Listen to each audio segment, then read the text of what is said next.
8G, terbitan 1899, halaman 188. Namun lebih parah, menurut penilaian penginjil adalah rendahnya moral. Orang Batak selalu dicap asusila oleh para misionaris yang rasis dan luar biasa, menilai suku pribumi sebagai amoral dan asusila itu Kristen nih yang membawa ajaranmu ke tanah Indonesia. Mereka mencap suku Batak sebagai asusila, tidak bermoral, bahkan birahi katanya. Ini nih yang harus kau kritisi sebagai orang bangsa-bangsa rasis yang datang ke Nusantara untuk membawa ajaran impor. Ya, logikanya kan begini ya. Coba kamu pikirkan dulu ya. Belanda itu datang dengan menjajah, artinya menyakiti. Iya, iya. Belum selesai, kamu Jadi itulah nggak sabar. faktanya Gitu. adalah Udah, kamu Belanda, ngomong dulu deh. Belanda, dengar ya. Belanda 4 menit mencap deh nenek kamu. moyangmu dulu sebelum diajarkan Kristen sebagai bangsa amoral dan bangsa asusila kau. Nenek moyangmu itu dicap sebagai orang-orang yang birahi itu. Udah. Jadi kok bangga mewarisi ajaran penjajah kau? Oke, nanti saya putarkan YouTube Ustadz kamu bagaimana Islam disebarkan ya. Ini Ustadz kamu ya. Nggak dengar dulu kamu. Tadi saya diam loh. Ini siapa ini si Kores ini ya? Apa tuh? Mungkin ya. Kamu siapa ini? Nggak mau diem kayaknya. Kayak kita pernah kayaknya pernah ketemu di Komal ya, ribut-ribut gitu ya. Sampai ke Komal orang lain. Ribut-ribut. Ya, kamu nggak pernah sabar kalau orang ngomong. Udah saya kasih lagi 3 menit lagi deh kamu Malu. ngomong. Iya, memang harus malu gitu. Tadi kau fitnah seorang pahlawan nasional telah berlaku sadis bahkan memaksa orang Batak Kristen untuk masuk Islam, tapi datamu ternyata cuma website atau blogspot atau tulisan-tulisan yang bahkan tidak bisa dipertanggungjawabkan secara ilmiah. Begitu saya buka bagaimana penilaian para penginjil yang menawarkan Kristen kepada nenek moyangmu dulu, menganggap nenek moyangmu birahi, bangsa amoral, bangsa asusila. Itu yang kau kritisi dulu. Bagaimana rasisnya para misionaris menganggap nenek moyangmu itu. Udah 3 kali kamu ceritain itu. Boleh nggak kesempatan saya ngomong? Iya, sakit ya. Enggak, udah 3 kali kamu kayak orang ini gitu loh, orang mabok dari 3 kali ngomong gitu loh. Iya, kamu udah kayaknya tertekan gitu loh ya.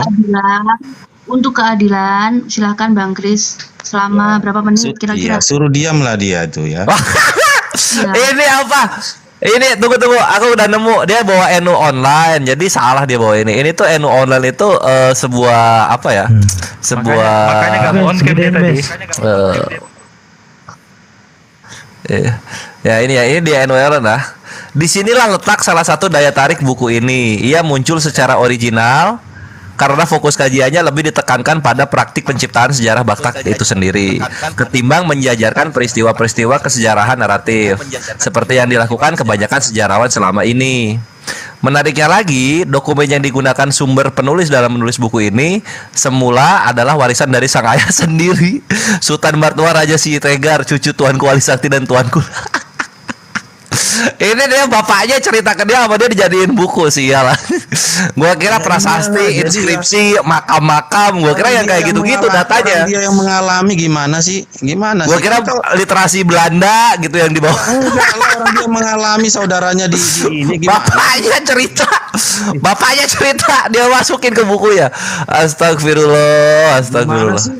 Ya. Sip, boleh. Terus gimana kau metode untuk membuat suatu karya yang benar sejarah kita kan harus mendengar saksi. Coba, perang Padri itu kapan sih perang Padri? Coba kita perang Padri. Udah, kamu beli aja bukunya.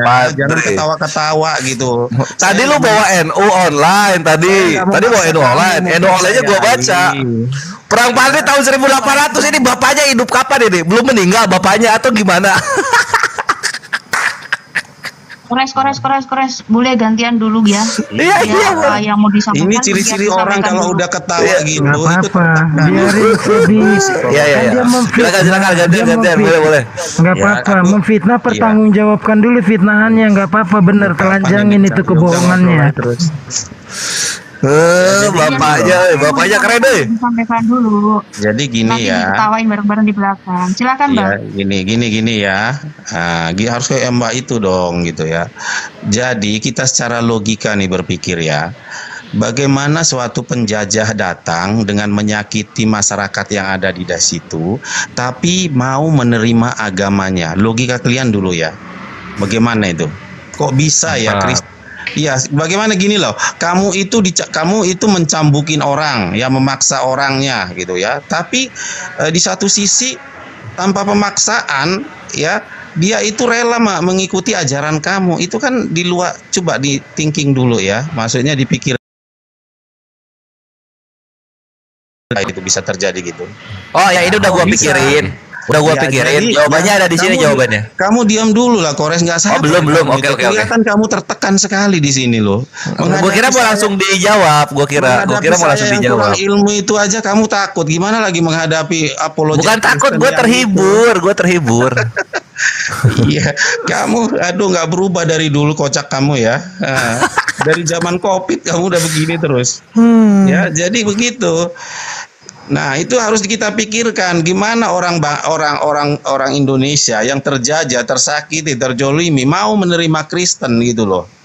Ya, itu harus dipikirkan ada apa gitu.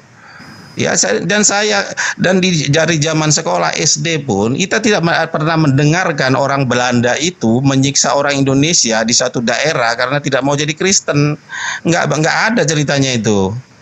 Ya, tetapi ada orang Indonesia dijajah seperti itu tadi, misalnya itu karena kada paksa gitu ya, Anyer Panarukan dan lain-lain gitu, pembuatan pelabuhan gitu. Tapi kalau untuk jadi Kristen itu nggak pernah dipaksa. Malah kalau kalian itu misionaris Belanda itu siapa namanya ya, yang mati di Sumatera itu dipenggal lehernya. Ya 2, kemudian ada 3, ketiga kali baru berhasil, itu namanya Sino Mensen dari Jerman, baru berhasil gitu loh. Nah itu kan kalau memang orang Belanda memang berniat itu kan bisa dihabisin orang Batak itu, masa anggotanya dipenggal kepalanya gitu. Dari situ kan kita bisa tahu nggak ada hubungan misionaris dengan penjajah Belanda gitu. Orang Belanda itu dulu di Sumatera sana bikin perkebunan karet, dan di daerah orang Tapanuli sana juga menjajah gitu. Tapi ketika lehernya anggotanya dipenggal, kenapa nggak diserbu itu loh? Senjata punya mereka gitu loh. Di sana nggak ada orang kekuatan apa-apa, hanya Raja Sisingamangaraja aja. Itu juga punya bedil doang. Ya. Nah, jadi kalian harus logika gitu. Jadi kalau dibilang Kristen yang disebarkan oleh misionaris dengan goal and glory itu terlalu kecil impactnya gitu ya. Dengan 300 tahun, 350 tahun duduk di Indonesia ini yang serba fasilitasnya ini, itu kalau mau ini bisa dikristenkan semuanya. Apa emang siapa kekuatan Indonesia itu di mana? Ada yang melawan? Kan nggak ada kan? Kita nggak ada, terpecah-pecah dibikin Belanda. Kalau memang dia berniat, kita bisa dipakai bahasa Belanda diwajibkan, ya agamanya diwajibkan, ya enggak, itu aja, gampang memikirnya, think logic dong gitu lah. Silakan. Oke, saya boleh sedikit gak? Silakan Kores. Ya, aku dulu dikit ya. Jadi mengenai kok bisa gitu, apa namanya, orang-orang itu tuh udah mau dijajah tapi memberikan segalanya lalu tetap menerima Yesusnya gitu, padahal lagi dijajah. Ya yang menerima Yesus nggak disuruh kerja paksa lah kan gitu. Pertanyaan apa ya? Kamu itu lucu dari dulu lucu kamu, Korea. Waktunya gua loh, sabar kan gitu kan ya. Coba orang-orang yang percaya Yesus, contoh kita ambil contoh Saifuddin Ibrahim gitu. Ketika dia masuk Kristen, apa yang dia dapat? Mobil, rumah, istri gitu kan. Apa bedanya dengan orang-orang terdahulu gitu di zaman penjajahan? Apa itu? Apa susahnya yang kayak gitu kan? Oh, kamu percaya Yesus, ya udah kamu nggak usah kerja, kamu di rumah aja gitu. Kamu bersih-bersih aja, nggak usah kamu kerja paksa. Simple. Ngapain dipertanyakan yang kayak gitu. Nah terus ini ya. Terus Ada juga orang-orang yang udah percaya Yesus tapi tetap dipekerjakan gitu. Kenapa mereka menerima? Karena mereka sudah didoktrin oleh Efesus 6 nomor 5 gitu. Di sini dibacakan. Hai hamba-hamba, taatilah Tuanmu yang di dunia dengan takut dan gentar dan dengan tulus hati sama seperti kamu taat kepada Kristus. Jadi penjajah tuh dianggap Kristus yang datang ke Indonesia gitu kan, dia harus taat. Mau gimana kalau udah kayak gini? Coba. Kalau udah didoktrin penjajah yang datang itu Kristus, mau gimana coba? Orang-orang Indonesia yang udah tanggung masuk Kristen. Ya taat jadinya. Karena doktrinnya udah disiapin di dalam perjanjian baru. Efesus 6 nomor 5 gitu kan. Waduh penjajah. Waduh ini wakil Kristus nih. Kita nggak boleh ini kan gitu jadinya. Itulah yang aku bisa jawab. Silakan Akimoto. Silakan Moto. Sedikit ya. Itu dong besarin sedikit. Best tolong besarin. Oke. Ya nggak bisa sedikit Mas, harus semuanya. Lanjut. Oke, thank you. Nanti bisa dicek di ulikozok.com. Nih Ulikozok itu penulis dari Jerman. Nama asli Ulrich Kozok. Sejarah penginjilan di Tanah Batak. Peran misi Protestan Jerman dalam sejarah Tanah Batak dan dalam pengembangannya. Nanti kita akan cepat. Nih nanti bukunya Ulrich Kozok. Penelitian Dr. Ulrich Kozok tentang peran para penginjil Jerman dari RMG langsung, terutama Ludwig Inger Nommensen. Nah, dibahas tadi Nommensen kan dalam rangka perang Toba pertama 18. Publikasi utusan damai di kemulut perang, peran Zending dalam perang Toba menyorot peran penginjil Jerman dari RMG jika bakal VM, terutama Ludwig Inger Nommensen dalam perang Batak Toba pertama pada tahun 1877. Para misionaris RMG memanggil tentara pemerintahan kolonial Belanda karena mereka merasa terancam oleh pasukan Singa Mangaraja ke-12 dan karena takut keberhasilan Zending akan lenyap apabila para misionaris diusir dari Silindung dan Bahal Batu. Panggilan misionaris disambut oleh pihak pemerintah kolonial dan pada tanggal 6 Februari 1878 pasukan Belanda tiba di Pearaja, kediaman penginjil Ludwig Inger Nommensen. Setelah beberapa saat tinggal di gereja pertama di Tanah Batak dan sambil menunggu pasukan tambahan dari Sibolga, para tentara bersama dengan penginjil Nommensen sebagai penerjemah dan penunjuk jalan berangkat ke Bahal Batu untuk nyusun benteng pertahanan. Singa Maraja merasa terprovokasi mengumumkan perang atau pulas pada tanggal 16 Februari 1878. Pemerintah Belanda dan para penginjil memutuskan agar lebih baik untuk tidak hanya menyerang markas Singa Mangaraja di Bangkara, tetapi untuk sekalian mendamaikan seluruh Toba. Penginjil Nommensen dan pendeta Simoneit mendampingi pasukan Belanda pada perjalanan ekspedisi militernya dari bulan Februari hingga Mei 1878 sambil mencatat peristiwa-peristiwa yang terjadi selama ekspedisi militer tersebut. Puluhan kampung atau huta Batak dibakar dan para raja huta dipaksa menandatangani sumpah setia pada pemerintah Belanda dan membayar rampasan perang. Jumlah korban jiwa di pihak Singamaraja tidak diketahui dengan pasti, namun bisa mencapai puluhan atau bahkan ratusan orang. Penginjil Nommensen yang mendampingi tentara penjajah dalam ekspedisi militer mencatat secara akurat kisah berlangsungnya perang Toba pertama. Catatan Nommensen ini untuk pertama kali dikembangkan dalam bahasa Indonesia. Selain keterlibatan para penginjil RMG dalam perang Toba, buku ini juga menyoroti ini tentang bukunya. Latar belakang ideologi RMG pada saat itu ditandai oleh paham rasisme dan kecenderungan RMG dan para penginjil untuk tidak hanya berpihak pada pemerintah kolonial, melainkan untuk secara aktif mendukung penjajahan. Hal itu terutama kelihatan pada medan Zending RMG yang utama di Namibia dan menjelaskan mengapa para misionaris di Tanah Batak secara sukarela bersedia menjadi kaki tangan kolonial Belanda.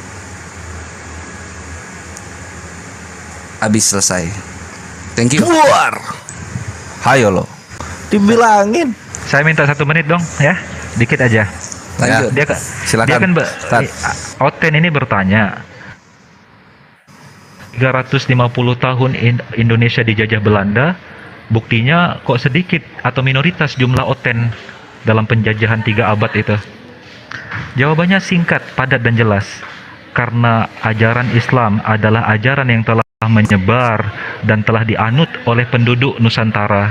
Hanya ada beberapa suku animisme yang masih tersisa dengan ajaran-ajaran pagannya, dan itulah yang disasar oleh para misionaris. Oleh karena itu mereka jumlahnya sedikit.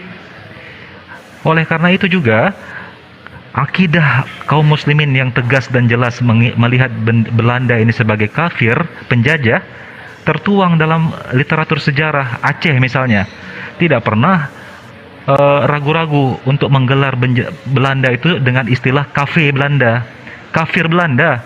Nggak ada disebut-sebut sebagai company atau dengan istilah-istilah yang samar-samar. Tetapi setiap Belanda, mulai dari anak kecil sampai orang tua di Aceh, memanggilnya dengan istilah KP Belanda, kafir Belanda. Bahkan perlawanan melawan Belanda difatwakan sebagai jihad fisabilillah di Aceh itu. Dan ada sebuah literasi yang diabadikan sebagai salah satu karya sastra nasional terbaik dan abadi, disebut dengan Hikayat Perang Sabi. Ditulis oleh seorang ulama besar Aceh, namanya Abu Syekh Pantekulu. Pulang haji dari Makkah 3 bulan dalam perjalanan laut, dia menulis hikayat tersebut untuk membakar semangat pasukan Aceh, masyarakat Aceh, untuk tegas akidahnya bahwa Belanda yang datang ke Nusantara adalah kafir penjajah. Makanya jelas Belanda nggak laku di Nusantara, kecuali suku-suku primitif animisme yang terjamah dalam misionaris. Gitu bro. Jadi jangan heran kenapa dikit jumlah kalian di sini. Karena ini adalah Nusantara Muslim.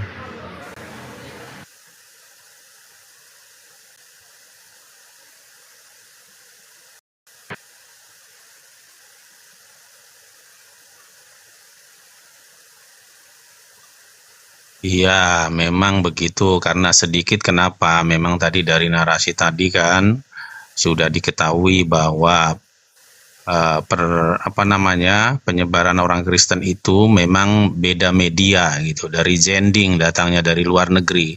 Jadi orang Belanda ini sebenarnya nggak ngerti agama gitu ya. Jadi penjajah-penjajah ini, kalau kita pikir ini orang-orang yang kalau di dalam Muslim mungkin jarang baca kitab suci, jadi nggak orang-orang VOC itu kayaknya yang nggak care isi untuk menyebarkan. Justru penyebaran ini dibawa oleh orang-orang lain seperti orang Jerman gitu ya. Kalaupun tadi seperti di narasinya minta tolong karena memang di sebelumnya itu memang udah berapa orang terpenggal kepalanya. Mungkin mereka tidak mau keamanan keselamatan mereka, maka mereka itu minta tolong. Mungkin seperti itu ya ceritanya. Nah, Jangan salah. Kenapa? Sangat kental misi kristenisasi dalam penjajahan Belanda. Jadi kenapa susah ditembus? Ya karena memang orang misionaris ini kan sedikit ya. Gimana dia mau menghadapi orang-orang? Tentu dia memang benar mungkin masuk ke dalam gitu. Jadi ini nggak pernah. Ini datanya nih. Tadi kamu kayaknya 10 menit dia cerita, saya nggak mau ini. Ya udah kamu lanjut lagi. Christian Senokronyo, salah satu konsultan yang bekerja untuk pemerintahan Hindia Belanda di Nusantara. Siapa Christian Senokronyo? Adalah seorang sarjana Belanda bidang budaya Oriental dan bahasa serta penasehat urusan pribumi untuk pemerintah kolonial Hindia Belanda. Siapa dia? Apakah dia seorang penulis atau seorang ilmuwan biasa? Salah besar bro. Ini tugas, bahkan dia adalah seorang sarjana teolog Kristen lulusan Leiden University, sekolah Kristen Belanda. Ini seorang teolog menjadi konsultan pemerintah kolonial Hindia Belanda. Jadi untuk apa seorang teolog, seorang sarjana Bible, seorang misionaris didatangkan dari Belanda sebagai penasehat pemerintah Hindia Belanda kalau tidak ada misi kristenisasi? Sengaja didatangkan sosok ini ke Nusantara untuk menjadi penasehat kristenisasi Belanda. Kok buta sejarah ini orang? Pernah dengar nggak nama ini? Christian Senokronyo. Sekali lagi saya baca, tugasnya penasehat urusan pribumi untuk pemerintah kolonial Hindia Belanda. Kalau tidak ada urusannya dengan kristenisasi, kenapa penasehat urusan pribumi pemerintah Belanda mengambil seorang teolog, seorang orientalis? Artinya kental sekali urusan penjajahan pribumi dengan kristenisasi. Ini logika sederhana ini data. Belajar lagi, bro.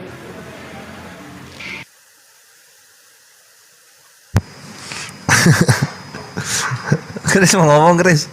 Ngomong apa lagi, Chris? Oke, silakan Gurunda kalau mau 3 menit lagi masih ada, tadi saya kasih 7 menit. Gurunda, assalamualaikum. Udah bisa, Gurunda? Waalaikumsalam warahmatullahi wabarakatuh. Assalamualaikum warahmatullahi Masya Allah. Gas Gurunda, tafadhol. Udah matang, udah setengah matang.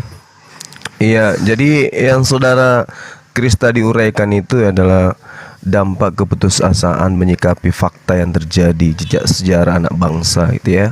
Sampai Indonesia merdeka, bahkan sampai sekarang Kristen di Indonesia masih merasa belum merdeka. Jadi kalau saudara mengatakan minoritas disebabkan karena seperti yang Anda uraikan itu keliru juga. Kristen menjadi minoritas itu bukan karena tidak adanya upaya. Seluruh upaya sudah dilakukan oleh pembawa agama Anda. Penekanan menggunakan senjata, pendekatan terhadap tokoh-tokoh daripada masyarakat atau penduduk yang ada pada masa itu, pemuda didekatin, ya. Semua kekuatan mereka kerahkan untuk mengkristenkan Nusantara. Tapi orang Indonesia itu makannya tahu tempe. Jadi cerdas otaknya, milih gitu. Ya. Jadi yang kalau Anda mengatakan mana ada orang masuk Kristen orang diajarkan oleh penjajah, yang masuk menjadi Kristen itu justru ada para pengkhianat yang mereka tidak ingin bangun untuk bersama para pejuang. Bagus pernyataan saudara tuh.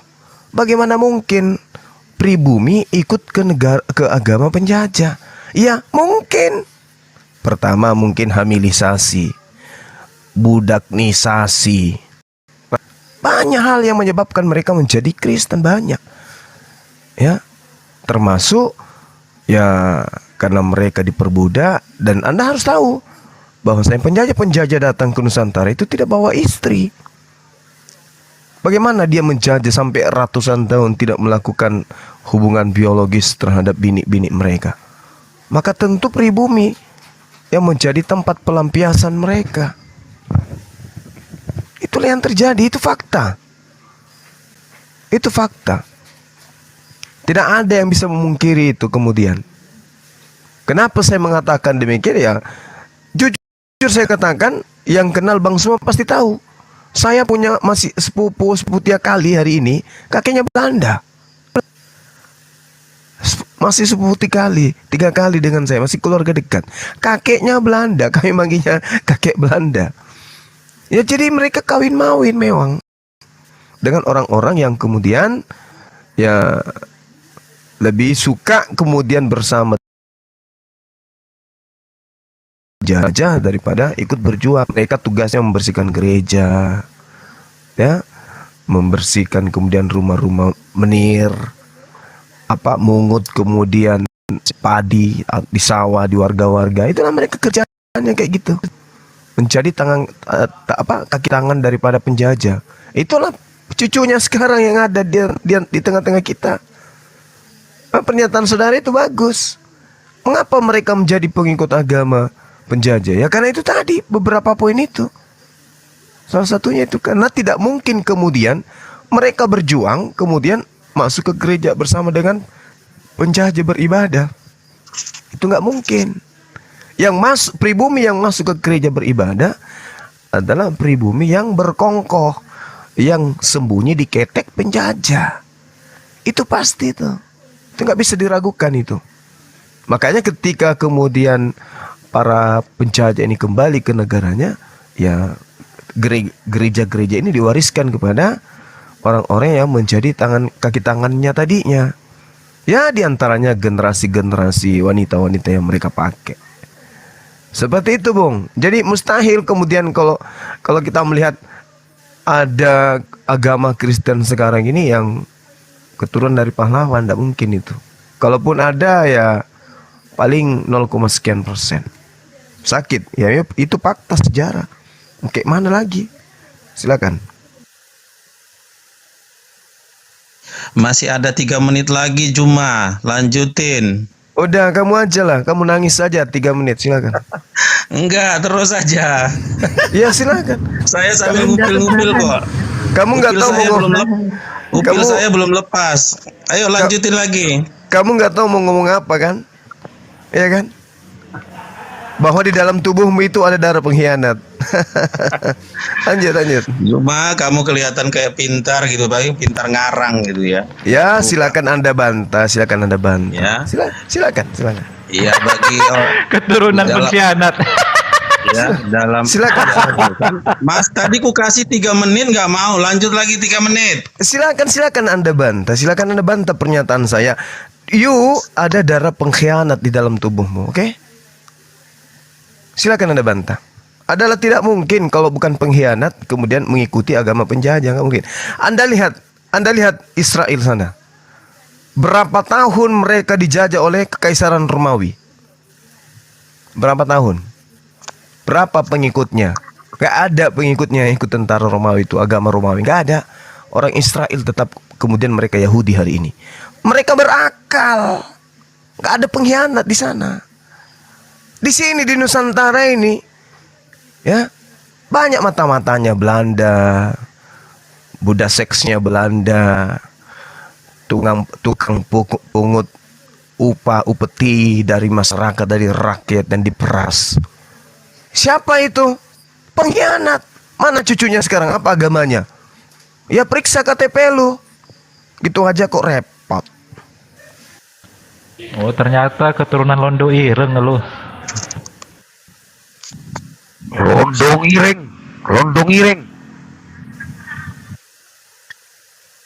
1 menit lagi Juma.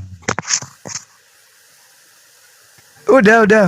Kami pribumi sangat-sangat memberikan ruang untuk Anda untuk berbicara. Anda punya hak berbicara. Oh, kakek saya pahlawan. Ya.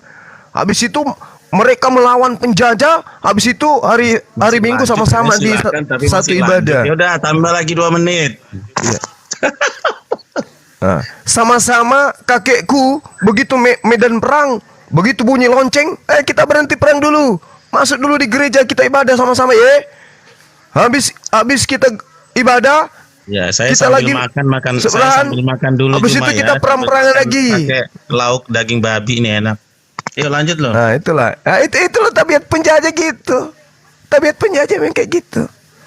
Itulah mental penjajah itu kayak gitu. Mental penjajah itu kayak gitu. Mental orang sakit hati. Majikannya nggak berhasil memenangkan Nusantara. Mantan budak dan keturunannya sakit hati.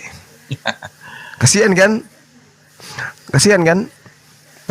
Makanya orang Kristen itu sampai hari ini belum pernah merasa merdeka. Mereka masih merasa terjajah sampai hari ini. Kenapa? Karena mereka tidak berhasil mengkristenkan Nusantara. Kan kasihan. Saya kira gitu, Bung, ya. Saya kira begitu di tengah nanti lanjut lagi. Di tengah-tengah belum sedikit lagi. Di tengah-tengah kemerdekaan Republik Indonesia selama 78 tahun pun dari Kristen tidak ada 1% pun ya apa yang kemudian menjadi sumbangsi dari agama Anda. Paham? Sudah 78 tahun. Tidak ada. Apa dari Kristen yang bisa digunakan untuk mengisi kemerdekaan ini? Dari Kristen murni, dari kitab sucinya mereka Kristen. Ajaran Kristen. Apa coba? Sebutkan satu. Apa tuh? Terus rel kereta api yang ada rel paling kereta api ini sekarang, loh kan? Rel kereta api paling sekarang ini itu babi. peternakan babi. Oh iya. Jakarta Rel Bandung. kereta api itu hasil kerja Rodi. Iya, makanya itu sumbangsinya. Iya, dan Iya. betul betul. Dan Kalau ini nggak, mana bisa nenek moyang kita melakukan itu. Dengarkan, Nah, dengarkan. Jadi kamu Dengarkan, cuma dengarkan. bisa ke Bandung naik kereta Dengarkan. api itu gara-gara Dengarkan. Belanda.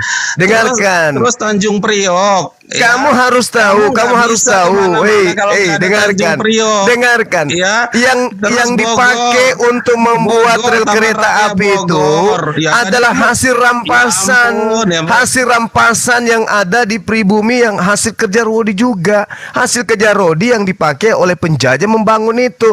Dibangun itu bukan untuk Nusantara, dibangun untuk melancarkan aksi Tadi katanya aksi mereka silakan. gitu. Saya Oke, kasih sedikit karena narasi, kamu udah membual. keblingsatan. Karena Aduh, kau membual, ampun. karena kau Ya membual. udah, saya kasih Yang lagi kita 7 menit. minta, Saya ngupil lagi. yang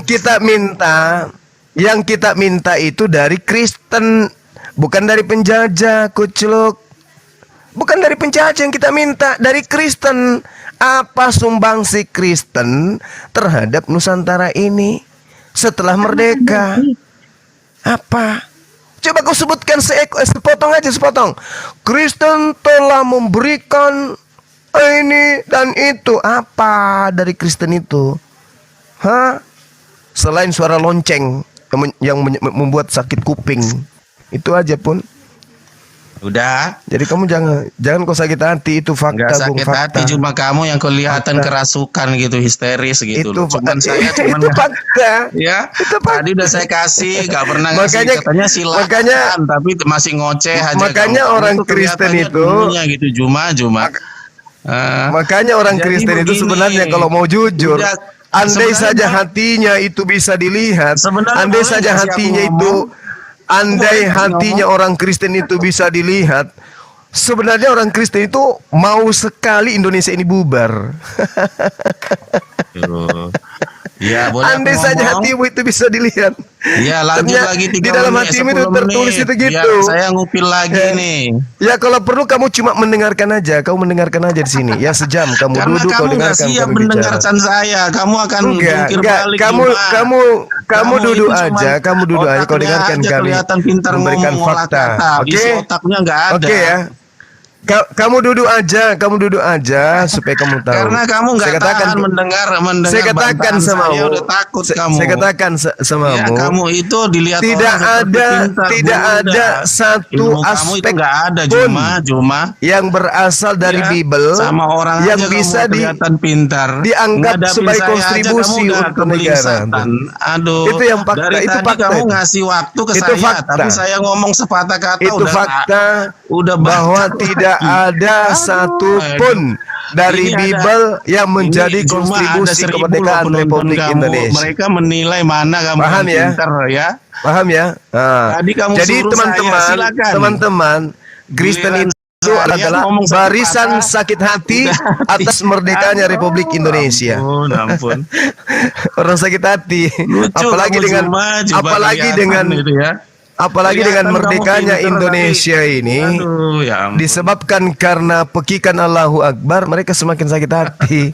Kita mayoritas kemudian sudah majikannya tidak berhasil, kemudian memenangkan aduh. pertarungan. Kamu bilang Begitu tadi apa mereka sumbangsinya sekarang mengisi orang kemerdekaan Kristen tidak ya bisa. di Indonesia ini. Kamu Tidak mau tahu ada. nggak? Kamu mau sabar Tidak nggak nunggu? ada, sama sekali Iya, tidak tunggu ada. mau saya ceritain.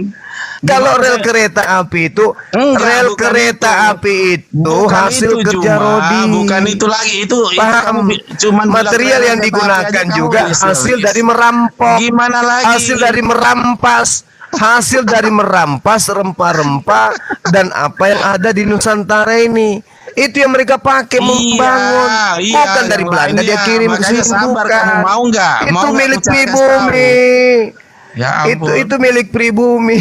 Iya, tapi kan yang bangun Kasihan kan orang kali Belanda. Idenya itu dari Belanda. Belanda itu Kristen seperti yang Nenekmu kau bilang tadi. kiper. Nenekmu Orang Arab kiper. yang datang itu Yang nggak bekerja ada, itu cuman taunya pribumi. jual baju, dagang. Karena orang Arab tidak pernah menjajah, Ya, di tidak Tanah pernah Abang. menjajah di Dia sini, nggak nggak bisa pernah bangun menjajah, kereta api. nggak pernah menjajah. Taunya cuma Nah, bodoh-bodohin orang Belanda Indonesia sang aja. penjajah membuat rel kereta api itu untuk mereka pakai transportasi biar lebih mudah menjajah, merampok. Ini tolong dong, merampas. ini Paham kau? ini dong. Belum Masa paham katanya juga. tadi silakan katanya mau tahu apa sumbangsi ke Islam. Giliran Kristen, giliran kita mau ngomong dia ngomong terus. Udah Nggak Juma, ada yang kamu sebutkan dari sadar kereta kamu. dari hasil pribumi. Bagaimana? Kamu Mereka Belanda itu hanya melakukan dulu gitu dong, penekanan. dilihat penonton 1000 Kan orang. penindasan. Iya, kamu sabar dulu Sakit gitu loh. hati Ikutin aturan Sakit debat. hati. Kasih waktu. Ya, Sakit tadi hati. kamu nanya apa sumbangsi orang Kristen di Indonesia ini gitu ya? Kristen Iya, kan?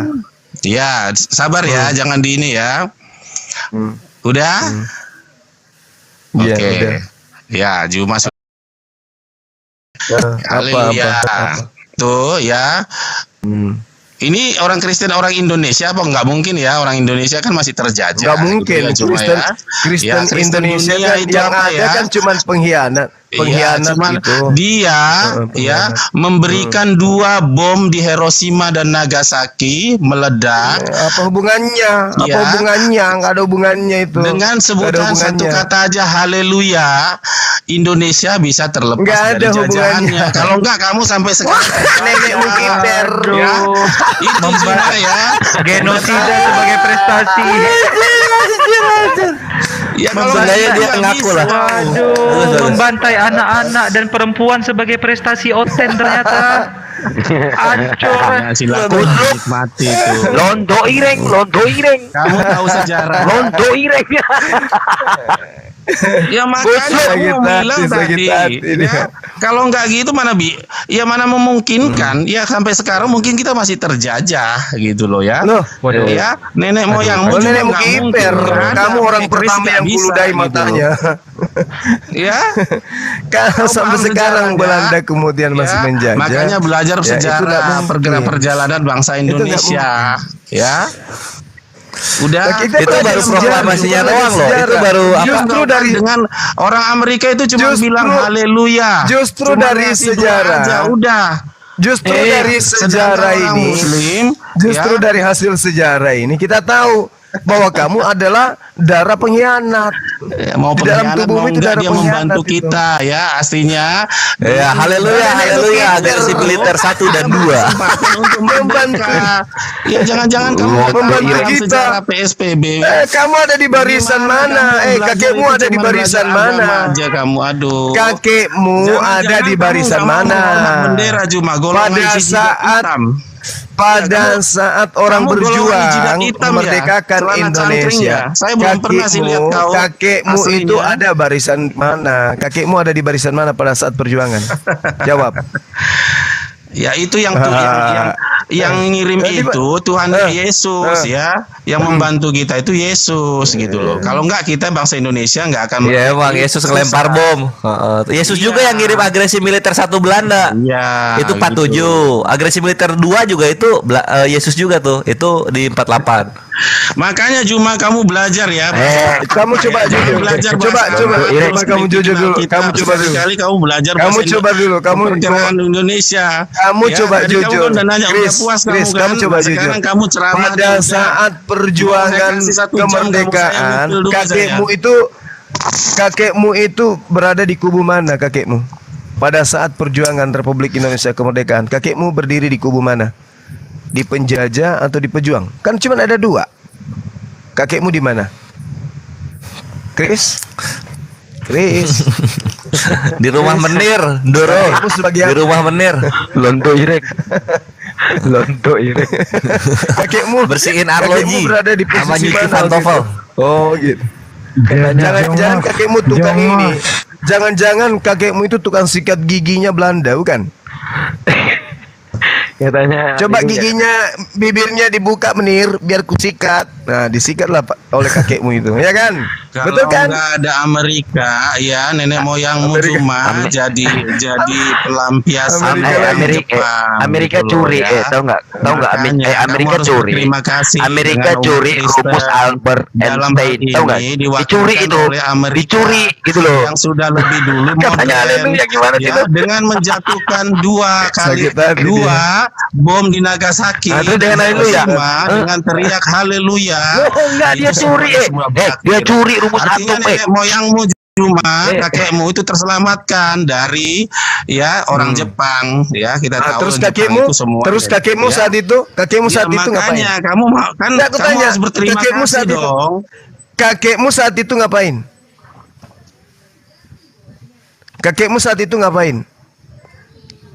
Kakekmu ngapain saat itu?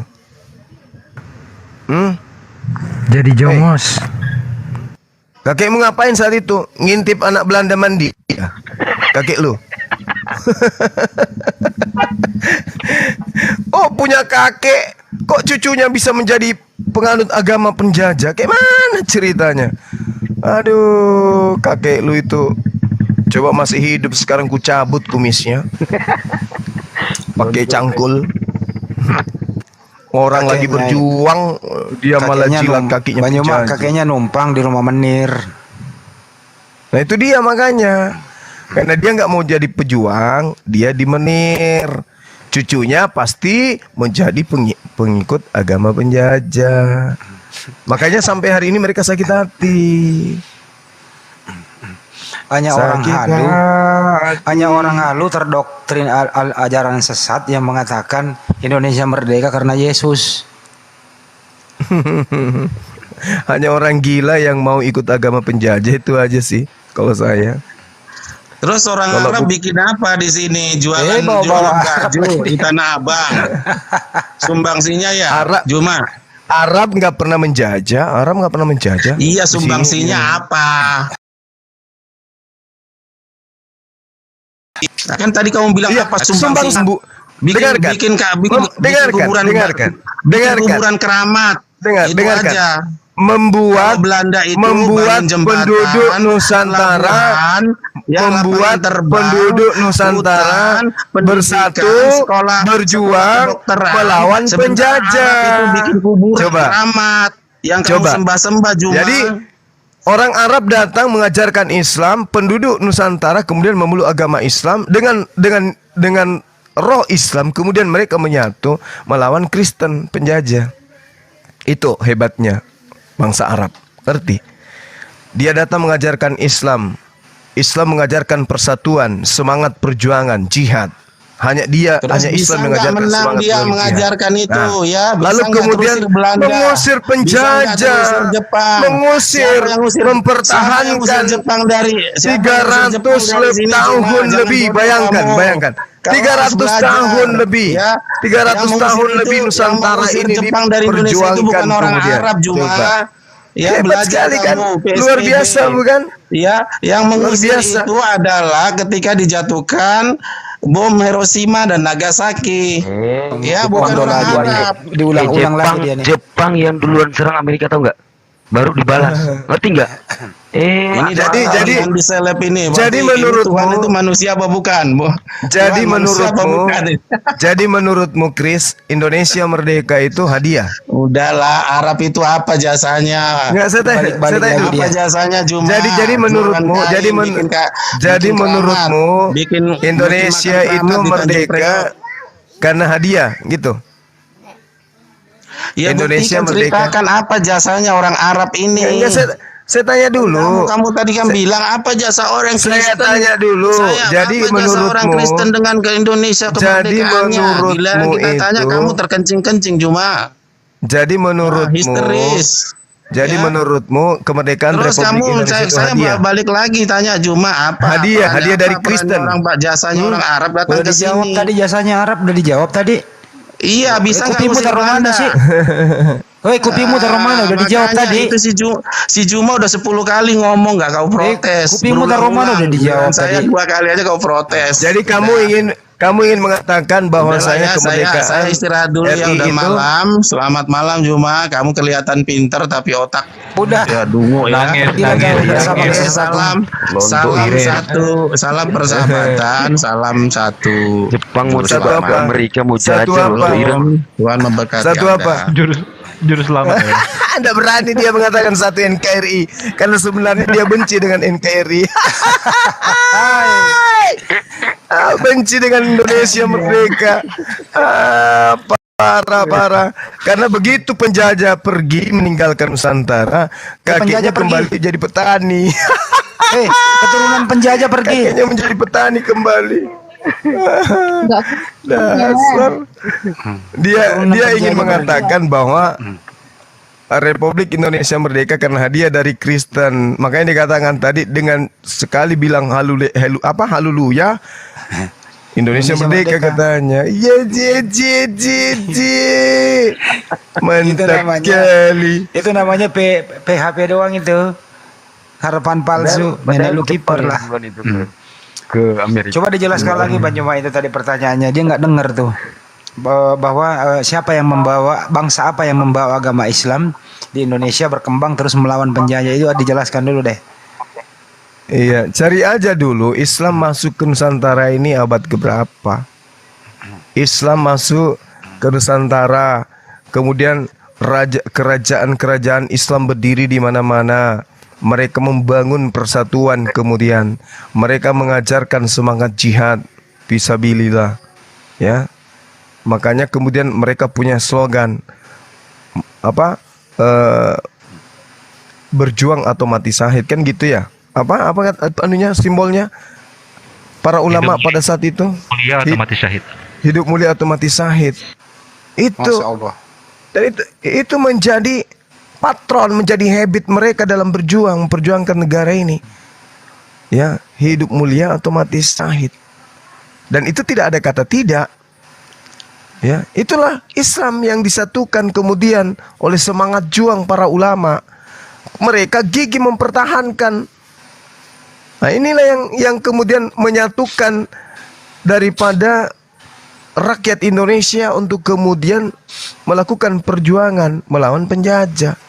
Kalau bukan Islam, coba aja di antara kalian Katolik beda gereja, Protestan beda, gimana bersatu mau melawan? Sementara di dalam agama kalian itu apa? Kasihi musuhmu. Jadi kalau ada datang penjajah, masuk ke kamar, ambil lipstik, ambil bedak, pakai rok, mau perempuan mau laki-laki, itulah kerja kalian. Habis itu sembunyi di dalam kamar. Supaya apa? Nanti ada yang Islam kok yang maju. Gitu. Begitu Islam maju melawan di medan perang, kalian belok lari belakang rumah, pergi ke menir. Selamat pagi menir. Saya membawa yang Anda cari itu tempat sembunyi. Tabiat kalian itu gitu. Itu tabiat turun-temurun itu gitu. Ya. Tapi begitu berhasil mengusir penjajah, mayoritas muslim berhasil mengusir, ya, kalian yang teriak paling lantang, merdeka, merdeka, tanpa malu-malu kalian itu. Nah, sudah gitu kalian merasa terzalimi. Mereka Hidup di seperti tengah-tengah ini orang ini mayoritas. banyak, Pak. Mereka melupakan sejarah yang tadi ini. Mereka tidak mau tahu intinya. Pada Mereka yang mau naik, siapa yang mau ganti? Mereka intinya tidak mau tahu. Yang mereka tahu itu bahwasanya Indonesia itu tidak pantas merdeka, itunya yang ada dalam benaknya. Kalau bukan hadiah dari Amerika dengan teriakan haleluya katanya dia. Manusia Haleluya, dar. Haleluya, agresi 1. Haleluya, agresi 2. Apa mereka melupakan sejarah para pahlawan kita telah mendahului kita gitulah. Apa dia nggak pernah lihat taman makan pahlawan? Nggak dianggap. Nggak dianggap Bang Hadi. Jangan terlalu jauh lah. Yudas aja yang berjasa memberikan mereka Tuhan, mereka anggap sebagai pengkhianat. Harusnya mereka berterima kasih kepada iblis. Karena iblis lah yang merasuki Yudas sampai ada penyaliban. Ya gitulah mereka itu. Menuduh orang lain penjajah tapi menikmati hasilnya. Saya sederhana aja sih kesimpulannya melihat orang-orang kayak begini. Kemana kakekmu pada saat masa perjuangan? Apa agamanya kakek lu? Kan cuman ada pejuang dan penjajah. Kakek lu di mana pada saat itu? Kakeknya Kalau dikatakan sebagai kalau dikatakan sebagai pejuang juga, ya kan tidak mungkin pada saat hari Minggu pejuang dengan penjajah satu rumah ibadah. Permisi ya menir, aku menyembah Tuhan kita dulu. Besok kita perang lagi, kan itu mustahil. Masa Allah. Ada Permisi Kristen nih. menir. Enggak, yang paling botolnya tadi membanggakan apa? Katanya rel kereta api. Itu aduh berapa nyawa pribumi itu mati karena kerja paksa di situ. Kurang ajar memang mulutnya. Bangga dia bangga, kocak banget psikopat dasar. Itu diambil dari apa semangatnya itu? Semangatnya itu diambil dari ini. Dari Ulangan 20. Paksa dia menjadi pekerja rodi. Apabila kamu memasuki suatu kota, ajaklah dia berdamai. Kalau dia menjauh berdamai, jadikanlah budakmu kerja Rodi. Udah berdamai dijadikan budak. Kan memang biadab. Kan kurang ajar. Tapi kalau melawan diapain? Bang Zuma boleh ngobrol. Bang Zuma. Yo gimana bang? Assalamualaikum. Waalaikumsalam. Oke, waktunya 3 menit aja Bang Zuma. Iya. Dari sekte mana bang? Tadi ya kayak tuanku imam, tuanku saya dari Sumatera Barat, Bang. Oh iya. Kebetulan saya masih keturunan dari tuanku Rao. Tadi kan si Evan Chris kan bilang ya tuanku Imam Bonjol dan tuanku Rao katanya ada melakukan pembantaian di Tanah Batak. Sekarang ini secara fakta ya saya jelaskan, tuanku Rao itu tidak ada melakukan pembantaian di Tanah Batak. Itu yang pertama. Yang kedua, tuanku Rao itu adalah pimpinan dari pasukan Padri yang sampai ke Tanah Batak itu dia melakukan perlawanan terhadap Belanda, bukan terhadap orang Batak, tapi terhadap orang Belanda. Jadi kalau si Evan Chris bilang tadi tuanku Imam Bonjol sama Rao itu melakukan pembantaian di Tanah Batak, itu tidak benar. Itu sudah dibantah oleh dari buku Hamka, itu sudah dibantah.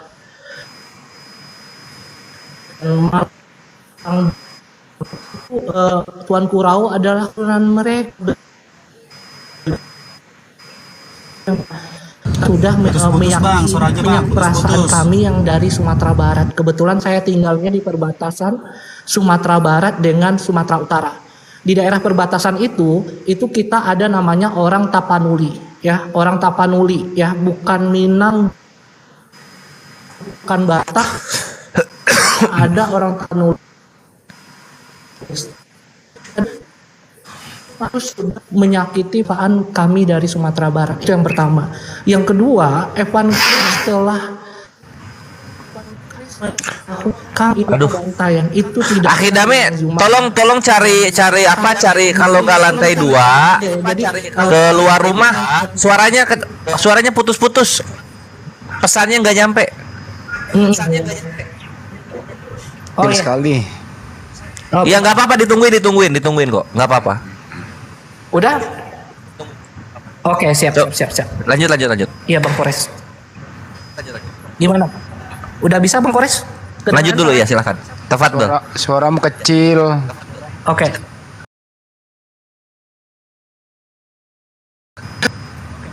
Kecil.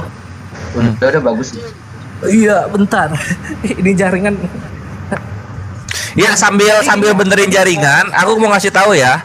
Tadi ada yang nanya soal Arab, cuma nggak nyambung dari Chris Evan. Ini dari Akhi Ahmad, salah satu ikhwan villa di bawah juga mengatakan, ini nih kalau misalnya walaupun nggak nyambung, tapi tetap kontribusi orang Arab ada. Ketika terjadi pencetusan proklamasi kemerdekaan Indonesia di Jakarta di Jalan Pegangsaan nomor 56 itu, di jalan nomor itu rumahnya saudagar Arab. Kakeknya Habibana Rizik Syihab. Itu loh. Ya orang Arab tuh. Selamat datang di kebenaran. Sekarang orang Italia sama Yunani apa kontribusinya? Tepat tuh, dilanjut Akhidame.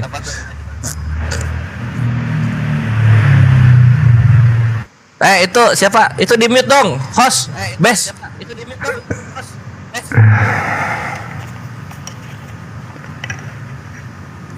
Ya, Akhidame, mute silahkan. Oke, saya tambahkan ya. Ketika Soekarno-Hatta memproklamirkan kemerdekaan Indonesia, 3 negara yang menyambut dan mendukung serta mengakui kemerdekaan dan kedaulatan Indonesia, pertama Mesir, kedua Lebanon, ketiga Arab Saudi. Mana negara Kristen? Tiga-tiganya negara Muslim Arab yang mendukung kemerdekaan Indonesia dan mengakui sebagai landasan kekuatan diplomasi di depan mata internasional. Telah ada pengakuan sebagai sebuah entitas bangsa yang berdaulat. Yang mendukungnya adalah negara Islam Arab, Mesir, Lebanon, dan Arab Saudi. 3 negara pertama Jangan itu. lupa Palestina juga. Plus 4 Palestina. Palestina juga. Dan Jangan Palestina lupa juga. Palestina. Mana negara OTAN yang mengakui Indonesia? Nggak tahu diri memang OTAN ini.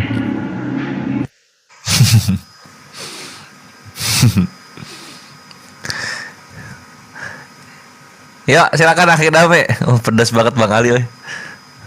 Mute-nya silakan dibuka.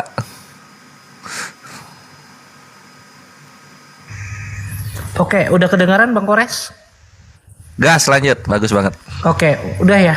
Jadi saya tadi mau mengklarifikasi aja tuh yang pernyataan dari Chris Evan tadi yang itu tidak benar ya datanya ya. Jadi kami yang dari Sumatera Barat ini, kita orang Minangkabau pun 100% itu Islam karena kebudayaan kita itu agama Islam dengan adat itu saling berhubungan. Jadi orang Padang boleh bisa dikatakan ada yang Kristen, tapi orang orang Minangkabau itu tidak ada yang Kristen karena kita ada adat, ada budaya dan agama itu kita akulturasiin jadi satu. Itu yang pertama. Jadi salah besar itu ya si Chris Evan bilang kita melakukan pembantaian di tanah Batak. Yang kita lakukan itu adalah untuk perlawanan terhadap Belanda gitu. Malahan Belanda melakukan taktik pecah belah terhadap kaum Padri dan kaum adat. Di mana dulu kaum kita itu yang di Minang kita itu sering sambung ayam ya. Jadi adat itu ada beberapa yang tidak sesuai dengan agama. Makanya Belanda pecah belah kita dengan kaum agama dengan adat, tapi akhirnya kita menyatu dan lahirlah ada namanya Tigo Tungku Sajarangan ya. Jadi disitulah ada konsep dari Minangkabau. Jadi Minangkabau itu konsepnya itu kita akulturasi dengan agama Islam. Itu yang pertama. Jadi saya sangat geram sekali tadi ada yang bilang kita melakukan pembantaian terhadap tanah Batak, itu tidak benar. Malahan kita di sini akur aja ya antara orang Tapanuli, orang Batak di sini. Jadi jangan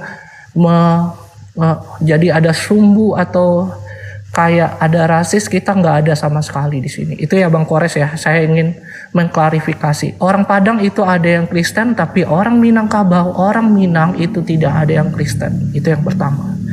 Terus satu lagi ada yang mengatakan tadi kita di sini tidak nasionalisme atau apa. Boleh dikatakan bahwa pahlawan-pahlawan asal Sumatera Barat itu sangat berkontribusi untuk kemerdekaan Indonesia. Malahan yang Soekarno aja itu seperti cuma tim support bagi kita. Jadi kita di Sumatera Barat ini kaum-kaum intelek pahlawan itu sangat berkontribusi. Silahkan lihat nama-nama jalan itu semuanya asalnya adalah dari pahlawan asal Pak Minangkabau ya. Jadi boleh dikatakan kayak Muhammad Yamin, kayak Tan Malaka, Muhammad Atta ya, terus ada Nasir ya. Semuanya berkontribusi untuk negara Indonesia. Jadi tadi saya sangat geram sekali ya si Chris bilang kita melakukan pembantaian, itu tidak benar gitu. Itu aja sih Mas Bang Kores, saya mau mengklarifikasi hal yang tadi. Jangan lupa Bang, ada juga Jalan Peter, Jalan Simon, Jalan Petrus. Ya. Kenapa? Blasius. Jangan lupa itu nama-nama pejuang semua itu. Blasius, Tandilinti Mingkondok Diobela. Itu nama pejuang semua itu. Ya, nama pahlawan itu. Tadi pun saya dapat ini ya, dia bilang bahwa ketika bom atom itu itu dari mereka gitu. Sebenarnya kan kalau masalah nuklir itu kan masalah kemanusiaan ya, malahan dia lebih mendukung konsep dari genosida gitu kan, itu kan pembantaian. Siapa sih yang berkontribusi? Kalau berdasarkan penalaran saya, Islam itu sangat berkontribusi dalam untuk kemerdekaan Indonesia. Malahan kaum-kaum yang Kristen itu kebanyakan dia lebih mengamankannya dalam bentuk pengkhianat gitu ya. Jadi kalau kita lihat dari analisa ya, Islam itu sangat berpengaruh banget ya. Jadi Islam itu sangat berkontribusi banget dalam untuk mendukung kemerdekaan Indonesia. Walaupun sekarang Islam mulai dipecah belah ya. Jadi Islam mulai dipecah belah dengan adanya konsep Al-Zaitun dan yang lain-lain, itu sebenarnya untuk melemahkan Islam aja. Jadi emang dari awalnya itu Islam sangat diterima baik di Indonesia. Saya cuma untuk mendukung dari klarifikasi dari Mas Chris Evan tadi yang bilang ada pembantaian dari Tuan Kurau, Imam Bonjol ya. Itu tidak benar ya, karena saya sekarang berada di daerah yang benar-benar saya ngerti kronologinya, tidak pakai Google, tidak pakai emang ini ceritanya dari turun temurun dari kita di sini. Itu aja sih Bang Pres ya. Masya Allah. Ada nggak di Minang itu Jalan Markus? Kebetulan di Minangkabau itu kita di sini malah kita nggak ada RT RW ya.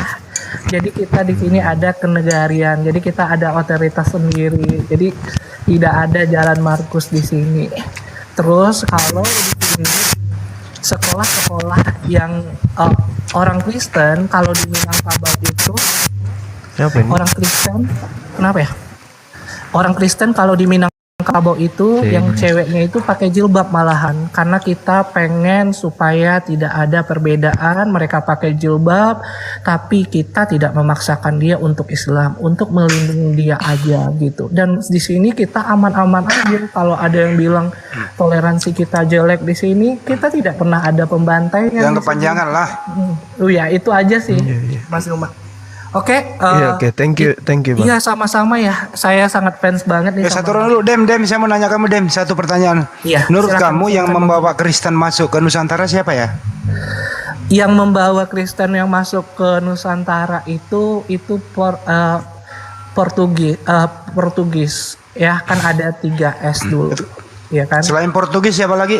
Belanda. Tapi sebenarnya Belanda nggak niat juga untuk menyebarkan Kristen ke Indonesia, karena orang Belanda itu orang yang paling tinggi seratanya gitu. Jadi agama Kristen pun disebarkan itu oleh Belanda pun masih setengah-tengah, karena nggak pantas sama rakyat pribumi gitu. Belanda bawa nggak misionaris masuk ke Indonesia? Bawa misionaris dia bawa, tapi emang kultur orang Indonesia itu nggak cocok dengan yang dia. Misionaris itu tugasnya apa sih? Kalau misionaris itu tugasnya itu untuk sama lah ya, kayak sales agama lah gitu, kayak sales rokok gitu. Gitu aja sih. Jadi di sana nggak ada Jalan Paulus, Jalan Markus, Jalan Lukas gitu. Nggak ada. Di Minangkabau orang Kristen itu tidak susah, misionaris nggak bisa masuk karena kita di sini ada Nina Mama. Jadi kalau mau di sana jalan Bacok Kutu ada. Iya. Jadi kalau Batu Cila kita ada misionaris nih ya yang ke sini. Apa itu minyak mama? Minyak mama. Minyak mama itu kaum adatnya. Jadi kita kalau keluar dari agama Islam berarti di Minangkabau itu berarti kita udah keluar dari adat. Gitu konsepnya. Jadi sebagus pun apa misionaris di Sumatera Barat itu nggak akan mempan di Sumatera Barat, terutama untuk orang Minangkabau ya. Karena kita di Minangkabau itu ada orang Kristen juga, tapi kalau orang Minang itu nggak akan mempan dengan konsep misionaris. Makanya sampai sekarang di Sumatera Barat itu PDIP Partai Si Merah pun nggak dapat tempat, satu anggota DPRD pun nggak ada di sini. Emang karena kita nggak suka ya, kita dari segi sejarah itu pahlawan-pahlawan kita itu banyak yang disingkirkan oleh Soekarno. Jadi untuk paham itu kita tidak mendapatkan tempat di sini. Contohnya Sahril itu diasingkan ya karena bertentangan dengan Soekarno. Muhammad Yamin dibunuh, Tan Malaka dibunuh, Buya Hamka. Oh ngerti banget mas sejarah ini, keren nih. Cucunya Tuan Kurau. Kalau Tuan Kurau itu hidupnya kan di tahun 1800-an ya. Jadi Itu Oh, Ibes ribut banget dah. ya, kalau Tuanku Rao itu sama Tuanku Imam Bonjol itu diasingkan ke Sulawesi akhirnya gitu sama Belanda. Jadi emang dari Sumatera Barat pun kalau untuk konsepnya yang arahnya kayak Soekarno kita nggak begitu itu ya, karena bagi kita Soekarno adalah mandornya Rumusa gitu ya. Jadi kita udah tahu sepak terjangnya. Karena yang sering berdiplomasi itu pahlawan. Anda baru saya mau nanya lagi, menurut Anda apa peran Bible, apa peran Al-Quran dalam memperjuangkan kemerdekaan? Peran Al-Quran dalam memperjuangkan kemerdekaan itu sangat penting banget, karena dengan adanya Al-Quran yang dibawa oleh beberapa teori ya, ada Marco Polo, ada dari saudagar Arab yang dibawa ke Indonesia, itu bisa diterima baik untuk kemerdekaan dan pahlawan-pahlawan asal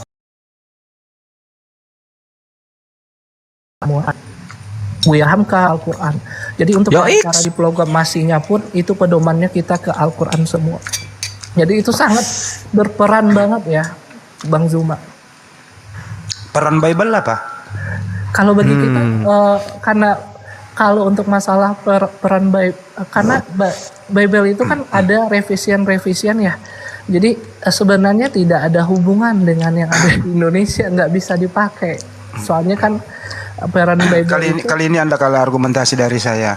Iya. Peran Bible itu adalah, ya, saya kasih tahu ya, ya peran Bible itu adalah melawan daripada yang menganut agama Islam, itu perannya.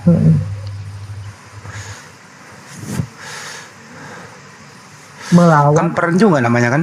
Iya, benar-benar melawan. Iya. Ada nggak sih menurut saudara? Kenapa dan coba ini Biblos? pahlawan yang beragama Gimana Pak? non Muslim ada nggak? Apa Pak? Ulangi lagi Pak pertanyaannya Pak. Yang beragama, pahlawan yang beragama non Muslim yang saudara kenal? Nggak ada. Si Singa Maharaja aja bukan Kristen. Jadi apa dia? Kalau Yahudi. si Singa Maharaja itu dia agamanya agama yang lokal gitu. Jadi dia bukan Kristen. Animisme. Iya, kan zamannya dulu kan kita kan animisme dinanisme kan di awal-awal. Tapi ada yang mengatakan beliau Muslim. Sebenarnya ada yang mengatakan beliau Muslim karena si Singamaraja 10 itu sangat berhubungan banget dengan Tuanku Rao. Jadi dari buku yang dikatakan sama Chris tadi, bukunya itu dia bilang bahwa Tuanku Rao itu sama si Singamaraja yang ke-10 itu dia ini sepupuan gitu. Tapi itu dibantah lagi sama yang Hamka. Sebenarnya secara tidak langsung Tuanku Rao sudah menjelaskan ajaran agama Islam ke si Singa Maharaja gitu. Makanya ada persepsi yang bilang dia itu Muslim gitu. Tapi awalnya dia agama lokal, agama kepercayaan. Dan si Singa Maharaja nggak pernah jadi pendeta beliau ya? Iya. Nggak pernah jadi pendeta juga? Nggak pernah. Pendeta kan konsepnya yang sekarang-sekarang aja. Kalau Patimura? Patimura walaupun dia adalah nonis, tapi dia tidak pernah bilang dia pendeta, dia tidak pernah menyebarkan agama Kristen, dia emang real untuk berjuang untuk rakyat Maluku. Kalau perannya Paulus ada nggak perannya Paulus? Perannya Paulus ada. Ini Bang Andi. Jadi kenapa coba? Tadi kan udah dibaca itu di awal-awal tuh karena penjajah itu kecewa gitu karena target populasi Kristen di Indonesia itu nyampe ke 5% aja enggak gitu. Mereka tuh ingin seperti Amerika, ingin seperti ribut. Ingin seperti Amerika, ingin seperti Filipina, ingin seperti Eropa. Gua mute yang di mana? Tapi dari lu tadi suaranya itu. Gue jadi pakai ini headset Bluetooth, Kores. Nah, itu Bluetoothnya kali bermasalah. Jadi ketika Kristen masuk nancepin salib di tanah, semua auto Kristen. Di Indonesia nggak bisa begitu gitu, karena salah satu doktrin dalam Kristen bertentangan dengan hukum jihad Islam. Di mana itu bertentangannya? Di sini. Kita open cam dulu.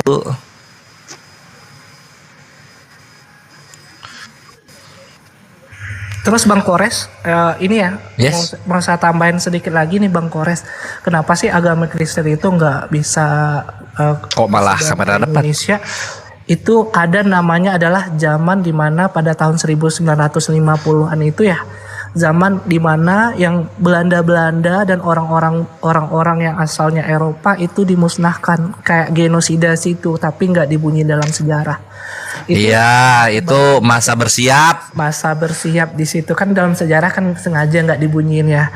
Di situ habis semua tuh Bang Kores, kecuali wilayah-wilayah tertentu kayak Gorontalo gitu ya.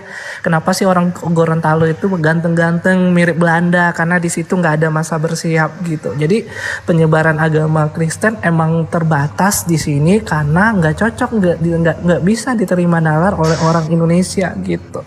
Itu Nah, ini kalau nih. dari versi sejarah. Terus kalau walaupun Spanyol, walaupun Belanda, ada 3P, Glory, Gospel, Goal ya.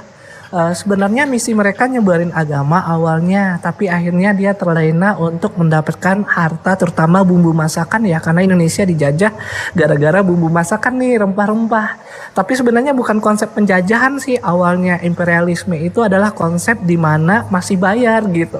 Dan Indonesia pun dijajah bukan 3,5 tahun sama Belanda, mungkin lebih kurang dari itu semenjak keruntuhan VOC itu. Jadi ada sih beberapa wilayah di Indonesia itu emang nggak pernah dijajah gitu Bro, ya. kalau perannya Datuk Mari, Ada kisah namanya adalah Kasih Tak Sampai. Oh. Kasih Tak Sampai itu Siti Nurbaya. tahu semua ini anak ini. Tapi bagi saya Iya loh. yang pengkhianat itu Datuk Maringgihnya. Datuk Maringgih itu nasionalisme banget daripada Samsul Bahri. Samsul Bahri itu demi karena sakit hati Siti Nurbaya dijodohin, dia berkhianat jadi tentara Belanda gitu. Tapi Datuk Maringgih itu tetap emang memperjuangkan kemerdekaan Indonesia, dia membela tanah airnya gitu. Kalau bagi saya sih Datuk Maringgih nggak ada salah sih, cuma nikahin Kalau Siti ini Nurbaya. pahlawan Estrasoru, jangan. Jangan Ada yang dia nggak tahu ini Bang Jema. Pasti dia nggak tahu. Apa perannya Bacong Kutu? saya pikir tadi dia mau terangkan. Jangan. Iya, itu agak gawat itu Bang Juma. Lo tahu juga dia. Andi nanya satu Bang Andi. Bang Andi nanya satu dong. Iya, silakan Bang. Kok saya? Saya sering lihat Pahlawan bom dari Dame Bimbel, aku mau tanya dong. Bimbel, Iya. aku mau tanya dong. Yang di Ai Manis itu, yang dikutuk itu Malin Kundang apa Marco Polo sebenarnya? Sebenarnya itu kan legenda ya. Itu Tahu sebenarnya semua dia. patung itu dibikin oleh anak-anak Universitas Negeri Padang untuk mitosnya aja sih gitu. Sebenarnya itu cuma buat ini. Tapi kalau bagi saya yang durhaka bukan Malin Kundangnya, malahan ibunya. Kenapa ngutuk anaknya jadi batu gitu. Jadi konsepnya aja sih itu. Jadi Malin Kundang itu sebenarnya itu legenda sih. Kalau Marco Polo nggak bisa mendarat di pantai Arimanis. Karena pantainya landai banget, nggak cocok untuk perdagangan internasional. Kecuali nanti mendaratnya di pantai Padang, di pelabuhan Padang, bukan di air manisnya gitu. Kalau Siti Nurbaya apa perannya ya? Kalau Siti Nurbaya itu cuma cerita karena dulu ada pemaksaannya. Jadi kalau di sini masalah jodoh itu ditentukan oleh paman, oleh keluarga. Jadi harus dijodohkan gitu, terutama ketika terlilit hutang atau apa ya, jadi dijodohkan ya, harus wajib. Jadi ibaratnya itu melawan adat-adat yang sebenarnya itu nggak dipakai lagi di kita di Sumatera Barat untuk penjodohan sedemikian. Jadi itu edukasinya aja. Ya udah, terakhir gini aja Bro. Pertanyaan ini ya. Apa kira-kira yang kita lakukan sebagai generasi penerus untuk mengisi kemerdekaan? Harapan Anda atau kiat-kiat apa, silakan. Oke, kalau untuk mengisi kemerdekaan, kalau bagi saya Indonesia masih belum merdeka. Indonesia apakah realistis? Belum. Kurikulum sekarang kurikulumnya merdeka, tapi siswanya belum merdeka gitu ya, masih banyak pekerjaan kayak robot gitu. Jadi kalau saya sih sampai sekarang Indonesia belum merdeka, terutama dengan sistem demokrasi yang sekarang nih gitu ya, milih langsung presiden. Milihnya Jawanesia semua, orang Jawa 65%, 187 juta penduduknya ada di Jawa gitu ya. Berarti kita kaum intelek yang di luar Jawa itu sulit mendapatkan Politis kesempatan lah. untuk memimpin gitu. Itu saya dilematis. Tapi kalau saya setujunya, ya dilematisnya di situ ya, bukan saya ini ya, dilematisnya di situ. Tapi kalau saya setujunya Indonesia merdeka itu artinya adalah merdeka diri sendiri dulu, merdeka keluarga, masyarakat, bangsa dan negara. Oke, Kayaknya cukup. sudah Terakhir. Udah terakhir. Sebagai pribadi Anda ini, saya akui Anda mumpuni dalam hal sejarah dan pengetahuan umum. Saya jurusan Pribadi S2 Anda, sejarah, Mbak. apa yang telah Anda berikan terhadap negara ini? Silakan.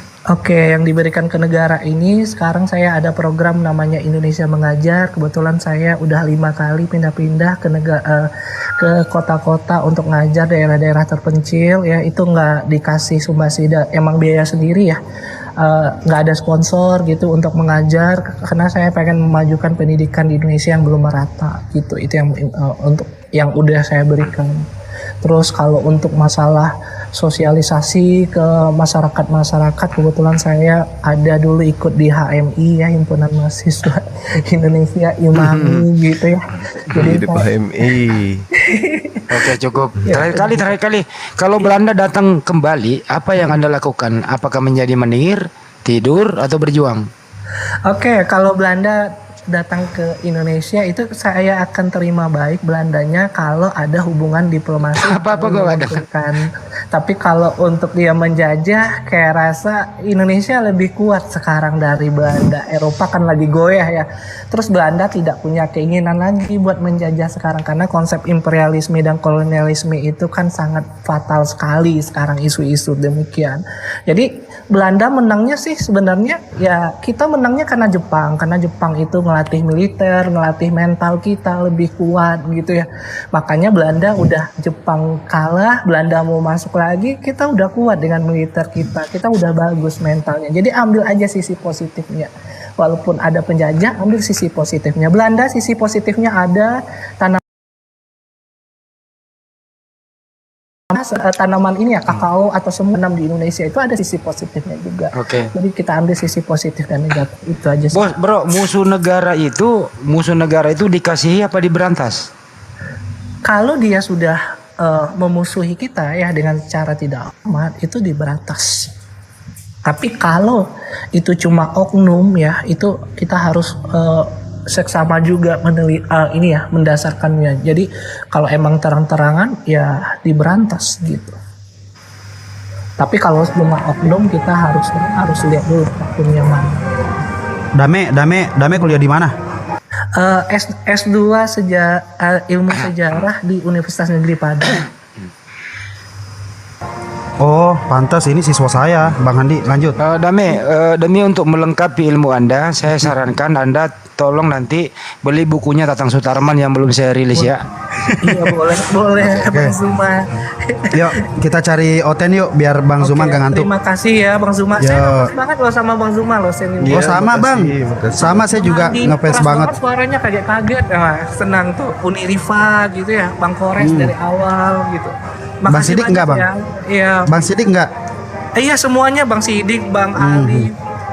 Tapi saya nggak usah lah. sama yang itu yang kayak Mikana itu siapa lagi ya Ki Ahmad. Nggak ada yang teman emang sini. Bang Alif begitu. Oke, terima kasih banyak ya Bang Jum ya. Sama-sama Bang Jum. Izin pamit Dulu Anda kan pengagum Bang Juma. Menurut Anda Bang Juma selama ini sepak terjangnya itu dalam mengisi kemerdekaan, pendapat Anda seperti apa? Kalau Bang Juma sih memerdekakan orang yang belum orang yang akalnya masih kurang jadi berakal, itu menurut saya. Tepuk tangan. Gitu. Oke, kasih koin. Masya Allah. Menurut saya apa yang Bang Zuma sampaikan itu ke Oten itu tepat sasaran, plak kayak udah jelas tuh tembakannya. Tetap salut banget sih gitu. Dan Bang Zuma tipikal orang yang emang iya, pokoknya salut deh gitu. Kemarin mau ke Makassar akunya ya, tapi aku nggak jadi. Waktu itu ada katanya Bang Zuma mau ke Makassar ya. Masya Allah. Ya udah, salam kenal deh. Iya, sama blokir berapa tuh uni yang blokir apa namanya ya? Blokir permanen. Iya, Garuda di Medan waktu itu, tapi nyempetin ke Makassar. Iya, ke Makassar. Akun fake yang di bawah ini saya cuman blok biar kalian semua Bani Taiping bisa klik fotonya. Itu Bang Zuma yang cium batu itu, silakan dibuka, habis itu dilaporin ya guys ya teman-teman ya. Sengaja saya cuman blok doang, tidak saya hapus ininya. Saya tidak bisukan biar kalian bisa langsung klik biar bisa dilaporkan. Yang mana sih? Pergunakan jempolmu teman-teman. Bro Dame, apakah dengan diskusi lintas agama ini salah satu cara mengisi kemerdekaan? Menurut saya iya. Karena memerdekakan orang-orang yang domba-domba tersesat menjadi tidak tersesat, itu yang pertama. Karena emang logikanya itu emang ketika saya pernah juga ya baca itu ya nggak nyambung di otak saya Bang Zuma, jadi nggak korelasi gitu. Ada yang naga lah, ada yang apa gitu, sesuatu hal yang kayaknya nggak masuk di otak sih gitu. Kalau Islam tapi itu ceritanya yang aslinya dalam bahasa Yunani loh. Bagus itu. Iya bagus bahasa Yunani, tapi udah terjemahannya nggak bagus, jadi sakit kepala. Terus kalau yang dalam Islam itu kan yang berkembang kan ilmu pengetahuannya tuh. Jadi saya kalau di Al-Quran itu lihat ilmu-ilmu pengetahuan ini. Kalau yang zaman-zaman Nabi Isa sih kayaknya lebih ke medis gitu, kayak menghidupkan orang mati gitu. Jadi kayaknya ada Rasul berarti beda lagi gitu zamannya gitu. Tapi saya ya saya lebih nggak tahu ya dulu saya. Oke cukup gini aja bro, saya kasih kesempatan terakhir. Silakan Anda memimpin Hening Cipta, menghormati para pahlawan telah mendahulu kita. Anda yang pimpin, silakan. Oh, mualaf. Ini mualaf toh Dame Bima. Dulu apa? Buddha? Dulu saya Buddhis. Masya Allah. Soalnya mama saya orang Jepang, papa saya orang Padang gitu. Oh, jadi kita keluarganya itu beda-beda. Tapi udah 4 tahun ini saya ikut papa. Oh, berarti keturunan Tuan Kurau tuh dari ini nasab ibu ya? Dari papa. Kalau mama Jepang. Kalau di mama yang Jepang. Kalau di Sumatera Barat itu garis keturunan berdasarkan ibu, bukan dari bapak. Beda sama tempat yang lain. Oh, I see. Oke, lanjut. Tadi yang diminta Bang Andi. Apa Bang Andi? Silakan Anda seorang mualaf. Kami berikan Anda kehormatan di malam hari ini, tentu di bawah persetujuan Gurunda Juma dan lain-lain. Silakan Anda yang memimpin Hening Cipta atau doa kepada para pahlawan yang telah mendahului kita. Silakan. Oke. Karena hari ini adalah hari kemerdekaan ya, kita memperingati itu pahlawan, baik pahlawan yang sudah kita kenal maupun pahlawan-pahlawan yang belum kita kenal atau pahlawan-pahlawan yang masih disembunyikan dalam sejarah. Untuk ini marilah kita mengheningkan dulu ya, mengheningkan cipta dimulai.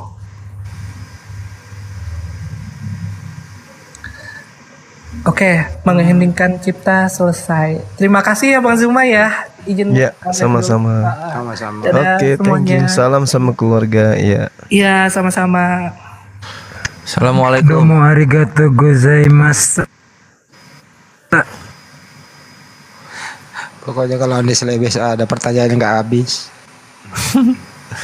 Tapi ini loh, Bang Andi, mengheningkan cipta itu ngapain ya? Hah? Ya merenungkan lah. Sebenarnya mengheningkan cipta itu adalah semacam mengingat kembali. Ya dalam hati kita mendoakan lah. Kan gitu sih. Oke, selamat malam Jovan Wongso. Paham Bang? Ya, Protestan apa Katolik Bang? Katolik Bang. Siap, lanjutkan Bang. apa ya, ada yang mau ada yang mau ditanggapi, silakan. Ada Bang Zuma di sini, silakan. Dari tadi saya lihat liftnya jadi pada keras ya. Biasanya sih mungkin gara-gara Chris Evans itu kali ya. Jadi liftnya pada naik semua gitu. Jadi saling menghina gitu. Saya pengen luruskan aja Bang, terkait perjuangan bangsa ini untuk merdeka itu ya memang mayoritas adalah pejuangnya Muslim seperti itu. Tapi juga ada pejuang Kristen Bang, belum ya dari denominasi apapun itu ada. Jadi bukan berarti orang Kristen itu bilang penjajah itu ya itu bukan ya, karena penjajah itu kan asalnya dari Belanda. Memang Belanda agamanya Kristen juga gitu, tapi masalah untuk perjuangan ada juga lah perjuangan dari orang Kristen juga gitu. Ada juga kan kayak Yos Sudarso itu kan juga pejuang juga kan seperti itu. Dia juga meninggal diserang oleh Belanda seperti itu. Jadi maksud saya jangan kita ini kan NKRI Bang ya, mau Islam mau Kristen gitu kan. Maksud saya ya jangan ada lah istilahnya kita ini mengkotak-kotakan gitu loh, seperti itu. Jadi nanti takutnya hal-hal yang seperti itu jadinya menjadi malah nggak baik sih buat kerukunan seperti itu. Nah ini saya cuman biar kita saling menghargai aja lah seperti itu kan ya. Saya juga menghargai abang-abang semuanya gitu kan, menghargai juga yang lainnya seperti itu. Terus masalah kemerdekaan negara OTEN itu ada kok yang mengakui kemerdekaan Indonesia. Negara OTEN yang mengakui kemerdekaan Indonesia itu Vatikan gitu. Itu Vatikan itu 6 Juli 1947 dia mengakui kok kemerdekaan. Dan Libanon juga 2 tahun kemudian ya. Ya, Libanon juga kan masyarakatnya itu kan kalau tidak salah setengahnya ya setengahnya itu kan juga OTEN juga kan seperti itu kan. Jadi ya kalau dibilang Libanon juga ya masyarakatnya itu ya ada OTAN-nya juga yang mengakui juga kemerdekaan Indonesia seperti itu. Dan kalau kita lihat kan perundingan kemerdekaan Indonesia itu juga kan nggak bisa kalau Libanon mah ini setengah-setengah, dia kayak Nigeria setengah-setengah ya, itu. okay lah. Itu kalau gitu agama agama imbang itu. Yang lain. Oke. Udah Pak Jovan? Ya. Oke, ditanggapi dia Pak ya. Silakan Gurunda Zuma. Tapado Gurunda. Topiknya harus ini banget ya. Apa yang mau ditanggapi Gurunda Mas? Ya, emang bingung juga dia. Saya rasa ini cuman tadi saudara Oten yang tadi itu cuma dia nggak katakan bahwa kemerdekaan Indonesia itu cuma hadiah dan itu hadiah dari pekikan haleluya kata dia. Itu salah sih. Nah, Bang. itu dia Jadi makanya. saya meluruskan aja. Emang saya juga mohon maaf ya Bang, karena banyak Oten-Oten kita ini yang juga kadang mohon maaf masih karena ini ya Bang ya, karena masih ada hubungan dengan Barat gitu ya. Kayak Abang tahu lah ya, kita memang agak susah untuk memisahkan Oten itu agama saya itu dengan pengaruh Barat itu memang agak susah seperti itu. Jadi kadang ada orang-orang yang Oten itu masih nggak mikir 100%-nya agamanya dia 100% harusnya Indonesia seperti itu. Karena memang udah final juga gitu loh, semuanya itu kan ada terlibatan lah antara agama untuk perjuangan kemerdekaan Indonesia seperti itu. Nah kalau masalah Gini aja Johan, gini aja nih supaya panjang. Jovan, udah, aku ngerti kok. Lu salah satu Kristen yang waras, gua ngerti. Nah, yang pertanyaan gua gini aja nih ya, supaya asik. Jadi Gurunda bisa nanya. Kenapa Jovan agamanya diambil? Nah, silakan. Oh, maksudnya mengikut, maksudnya ini ya apa? Saya memilih agama itu, gitu. Begitu nggak? Iya. Oh ya. Ya. Sebenarnya gini Bang, saya kan kebetulan juga sebenarnya kalau dibilang itu keluarga saya juga keluarga majemuk ya. Sebenarnya opa saya juga Muslim. Alhamdulillah. Opa saya Muslim, oma saya Katolik gitu. Tapi kebanyakan memang kita ada yang Muslim, ada yang Katolik gitu ya. Kebetulan papa saya nih ikut oma saya. Gitu. Oh, berarti ini keluarga Mukatol, Muslim Katolik. Ya, jadi saya ikut inilah papa saya seperti itu. Nah, jadi kebetulan kenapa saya milih ya karena memang saya dari lahir udah jadi Katolik ya Bang ya, seperti itu. Mualaf aja.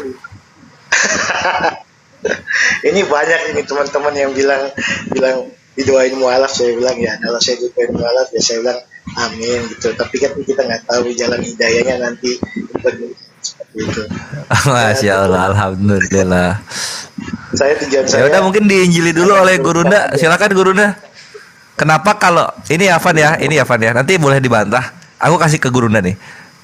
Gurunda, kalau apalagi nih yang dibutuhkan Jovan supaya dia mantap memeluk Islam? Apa nih? Biasanya Gurunda suka ada tuh. Nah, maksudnya gini. Ini kan dia sudah akui itu bahwasanya dia Kristen dari lahir.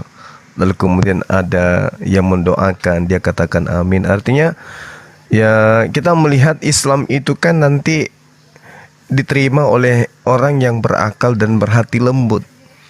Kalau orang yang berhati keras dan cenderung tidak menggunakan akalnya, itu susah Islam itu masuk. Karena Islam itu sejalan dengan akal. Makanya di Islam itu kudu wajib beriman, berilmu. Nah, bukan hanya sekedar beriman tok. Contoh misalnya orang yang beriman di dalam Kristen itu beriman, percaya ya. Percaya mereka bahwa Yesus itu Tuhan. Tapi setelahnya mereka tidak hanya sebatas percaya. Mereka kudu mencari ilmu untuk mengetahui duduk perkara yang sebenarnya. Kok bisa ada Tuhan mati? Kok ada bisa Tuhan tidak tahu apa-apa dari dirinya sendiri?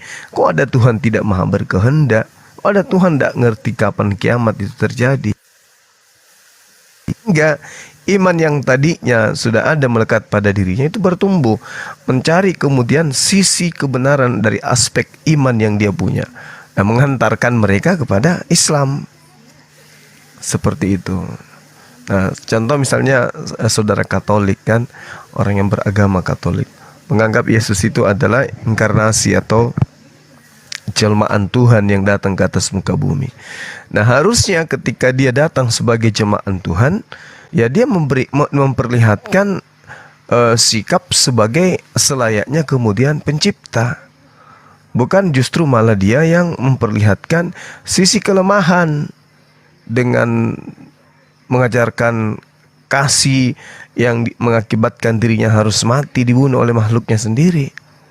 Bukan seperti itu. Kalau mau dipercayai sebagai Tuhan, karena yang dikatakan Tuhan itu kan maha kuasa, maha perkasa, maha segala-galanya, maka sekalipun dia menjadi manusia, wajib hukumnya memperlihatkan ketuhanannya. Tapi kan faktanya kagak. Ya santer-santernya yang dilakukan membangkitkan orang mati, catu olang. Itu pun kemudian sebelumnya berdoa dulu. Gugur dia di situ. Harusnya dia lakoni itu tanpa berdoa. Nah, itu yang pertama. Kedua, kalau toh dia dianggap Tuhan oleh teman-teman kita Kristen, harusnya data-data yang membuat dia tidak menjadi Tuhan di dalam kitabnya itu jangan diadakan. Jangan diadakan. Contoh misalnya Yesus tidak dapat berbuat apa-apa dari dirinya sendiri, tidak berkata-kata dari dirinya sendiri.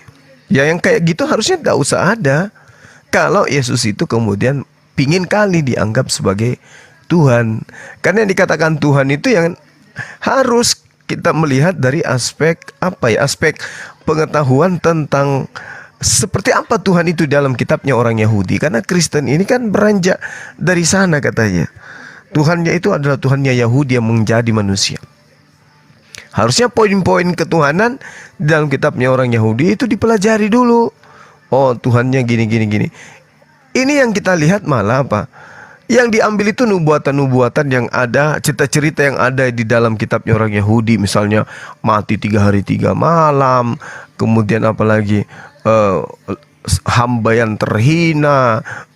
Kemudian teriak di atas tiang salib, Eli Eli lama sabachthani. Yang kayak gitu-gitunya diambil. Jadi orang Israel, orang Yahudi khususnya, ya tentu tidak percaya. Makanya sampai hari ini orang Yahudi tetap hanya menjadi Yahudi. Dan yang menjadi Kristen itu justru yang dari Roma sampai Belanda sampai ke Nusantara ini.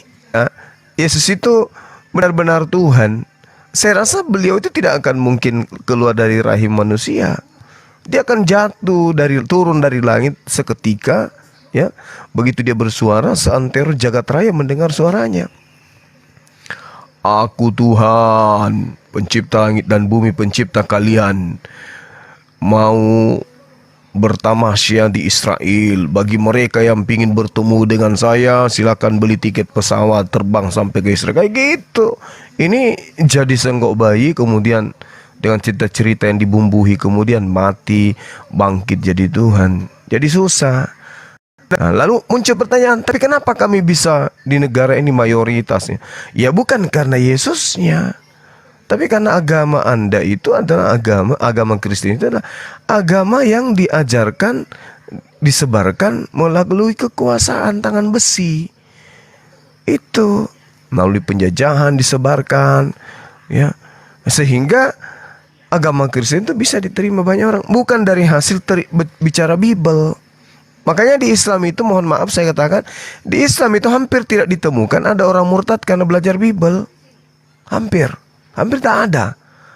Hampir tidak ada. Tapi karena cinta sama sesama kepada pacarnya, kemudian ya banyak hal, tapi bukan karena dia belajar Bible, bukan. Itu saya belum pernah temukan. Kenapa Anda murtad? Karena saya temukan di dalam Bible itu nggak ada tuh, kecuali kesaksian-kesaksian yang dibuat-buat. Saya kira begitu. Sementara silakan. Ya Bang, terima kasih ya Bang Juma atas penjelasannya ya tadi ya seperti itu. Ya memang antara Islam dan Kristen itu memang adalah permasalahannya di Tuhan Yesus ya seperti itu ya, karena di Islam menganggapnya Yesus itu bukanlah Tuhan seperti itu. Ya apa yang dibilang Bang Juma itu memang benar. Kalau dari semua yang saya pelajari gitu, ketuhanan Yesus ini memang adalah dari nubuatan-nubuatan Yahudi seperti itu.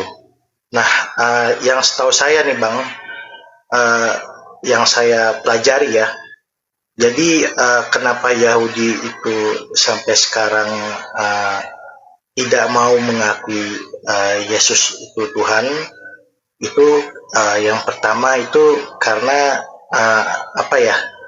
ada beberapa tindakan seperti itu yang saya baca itu, Yesus itu bertentangan dengan ajaran Yahudi seperti itu. Karena yang saya tahu kan Yahudi itu kan merindukan Mesias ya, jadi Allah yang hidup seperti itu. Nah, memang benar Bang. Jadi kenapa Kristen itu mengikuti ajaran-ajaran Yahudi itu? Karena salah satu ajaran Yahudi itu yang dianut oleh Kristen adalah Mesias gitu, Allah yang hidup, inkarnasi yang kayak Bang Juma bilang tadi seperti itu. Jadi Yahudi itu sampai sekarang tidak bisa menerima ketuhanan Yesus itu. Ya pertama salah satunya karena selama Yesus itu ada di dunia, banyak menentang kebiasaan-kebiasaan Yahudi juga yang fasik. Itu sih. Terus ada hal-hal yang orang-orang Yahudi itu petinggi-petinggi agama Yahudi ya, itu yang nggak dia suka dari Yesus gitu ya.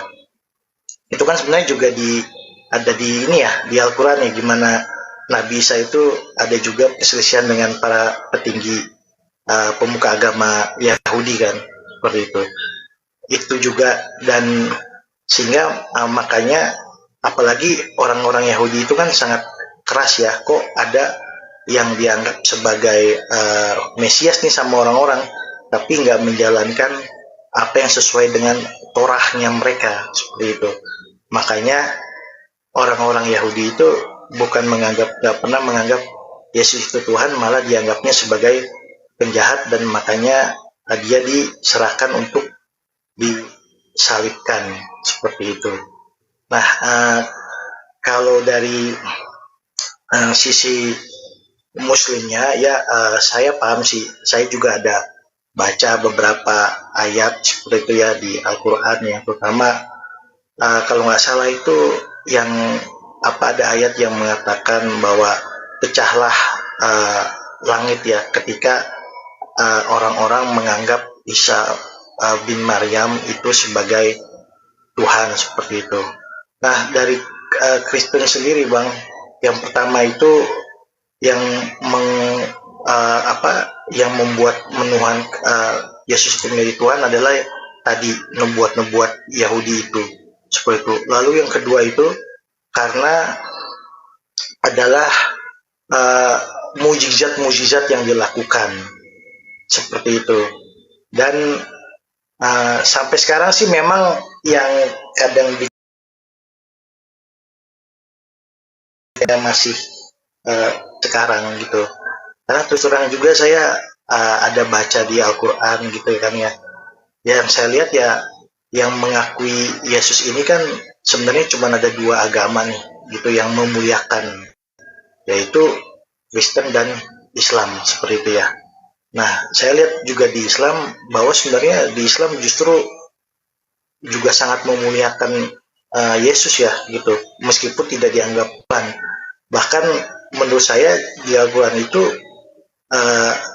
lebih bagus ya, karena di Al-Quran itu nggak ada, kalau di Alkitab kan masih ada nih sisi-sisi yang kayak Abang cuma bilang, sisi-sisi yang dideskripsikan itu adalah kayak Yesus itu tuh kayak manusia gitu, kayak dia mati, terus dia lapar gitu kan, terus dia bangkit. Nah, itu yang mungkin ya memang menjadi salah satu nantinya bahan untuk istilahnya perdebatan, seperti itu. Tapi terus terang kalau di Al-Quran itu saya lihat Yesus itu kelihatan lebih mulia gitu, seperti itu, karena nggak ada kisah tentang Yesus itu istilahnya mati terus bangkit lagi, itu nggak ada. Jadi itu kayak benar-benar menurut saya dia malah kelihatan lebih mulia banget gitu di Al-Quran.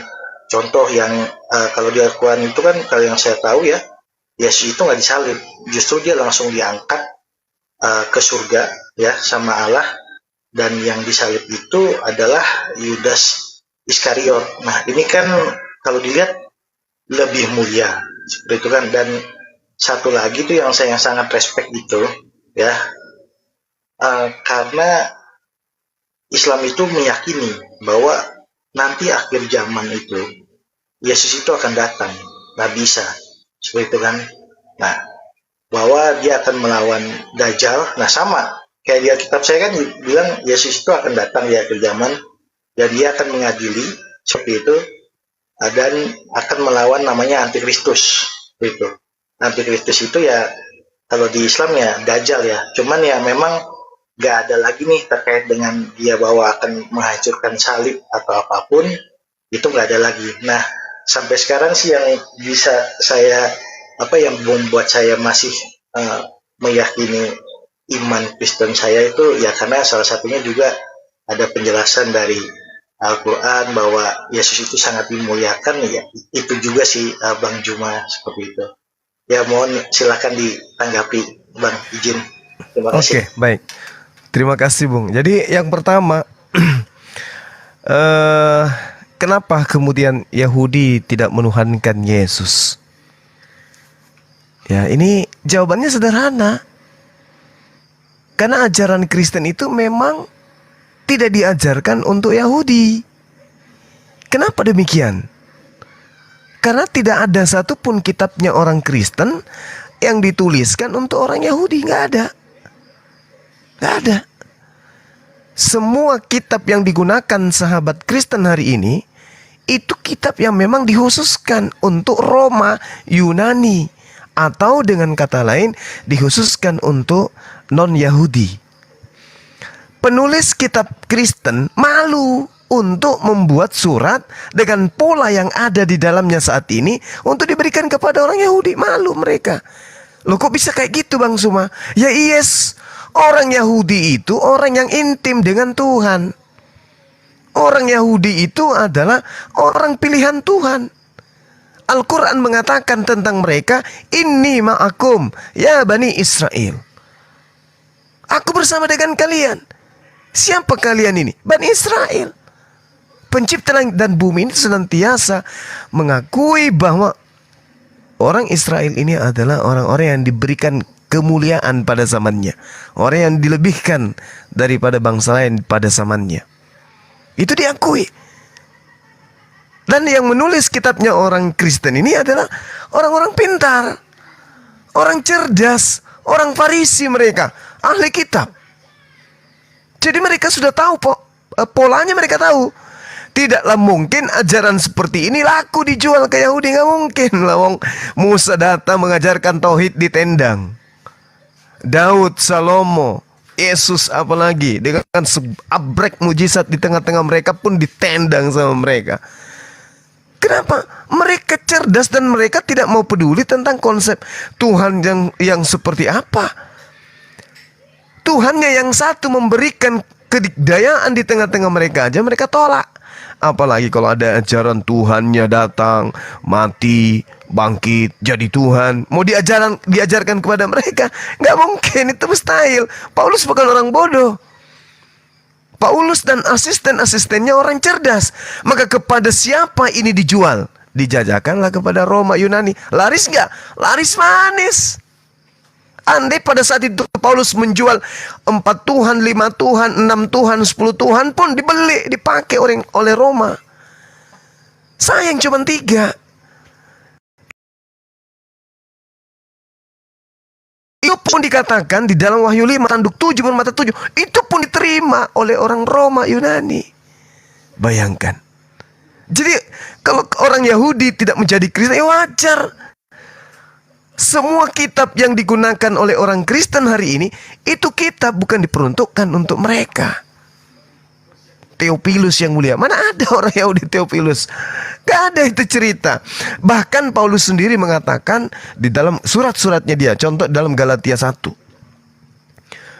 Tuhan berkenan menyatakan anaknya di dalam aku, supaya aku memberitakan anaknya di antara bangsa-bangsa bukan Yahudi. Maka sesaat pun aku tidak pernah meminta pertimbangan kepada manusia. Di data selanjutnya dikatakan begini, juga aku tidak pergi ke Yerusalem mendapatkan mereka yang telah menjadi rasul sebelum aku, tetapi aku berangkat ke tanah Arab dan dari situ kembali lagi ke Damsyik. Galatia 2 dia katakan gini di data nomor 8. Karena Yesus yang telah memberikan kekuatan kepada Petrus untuk menjadi rasul bagi orang-orang bersunat Yahudi, Bani Israel, dia juga yang telah memberikan kekuatan kepada aku untuk orang-orang yang tidak bersunat. Itu dia. Ya. Jadi Paulus mengatakan apa dalam suratnya, dalam surat Roma? Aku berkata kepada kalian, hai bangsa-bangsa non-Yahudi. Ini pengakuan Paulus nih. Justru karena aku adalah rasul untuk bangsa-bangsa non-Yahudi, aku menganggap hal itu kemuliaan pelayananku. Jadi saudara, kalau kenapa orang Yahudi hari ini tidak mempertuhankan Yesus? Karena ajaran itu tidak pernah diajarkan, tidak pernah bermimpi. Dan kalaupun ada ajaran itu, diludahin, diinjak serendah-rendahnya kalau ada ajaran itu masuk kepada mereka. Diinjak. Karena kenapa? Itu tidak rasional bagi mereka. Itu nggak rasional. yang nyata di depan mereka aja, Yesus membangkitkan orang mati aja, mereka anggap itu sihir, lelucon. Apatah lagi mau diajarkan konsep barang siapa yang berkata dengan mulutnya Yesus yang telah mati bangkit hari ketiga itu adalah Tuhan, diketawain. Jadi itu alasannya kenapa Yahudi tidak menjadi Kristen hari ini. Karena memang kitabnya orang Kristen, konsep ketuhanannya tidak diajarkan kepada mereka. Asisten Paulus pertama kali itu disebut sebagai orang-orang Paulus itu pertama kali disebut Kristen itu adanya di Antioquia, bukan di Yerusalem. Kemudian yang kedua, pernyataan saudara saya, hanya ada dua agama yang memuliakan Yesus, Islam dan Kristen. Bung, sekali lagi saya mohon maaf, hanya ada satu agama yang memuliakan Yesus, itu hanya Islam. Kristenlah agama yang paling menistakan Yesus. Ini kita harus jujur-jujuran ini. Kita berbicara mengenai logika, fakta, dan juga dan juga rasa empati terhadap lawan diskusi kita ketika mengatakan kami memuliakan. Tidak ada aspek kemuliaan yang Yesus terima dari Kristen, nggak ada sama sekali. Oh tidak Bang Sumanda, keliru. Buktinya kami menuhankan dia. Oh jangankan dituhankan loh. Yesus dianggap baik aja dia tolak. Mengapa engkau mengatakan aku baik? Ya. Yang baik itu hanya satu, yaitu dia yang telah mengutus aku, dia yang di surga. Apatah lagi kalau ada Yesus sekarang ini, kalau dia melihat di rumah-rumah ibadahnya orang Kristen semuanya menyembah dia, malu dia di hadapan Tuhan, malu. Di hadapan Tuhannya dia malu. Makanya di dalam pemaparan kami sebagai apologet Muslim, saudara-saudara Kristen itu harusnya bersandar kepada pernyataan Yesus. Dia datang untuk menjadi hakim, membuat saudara takjub kepada Islam yang begitu memuliakan beliau. Dari lahir dia suci, ibunya wanita suci, tidak pernah bertunangan dengan siapapun. Bayangkan, kalau di agama Anda belum lahir, ibunya baru bertunangan, udah mau diceraikan.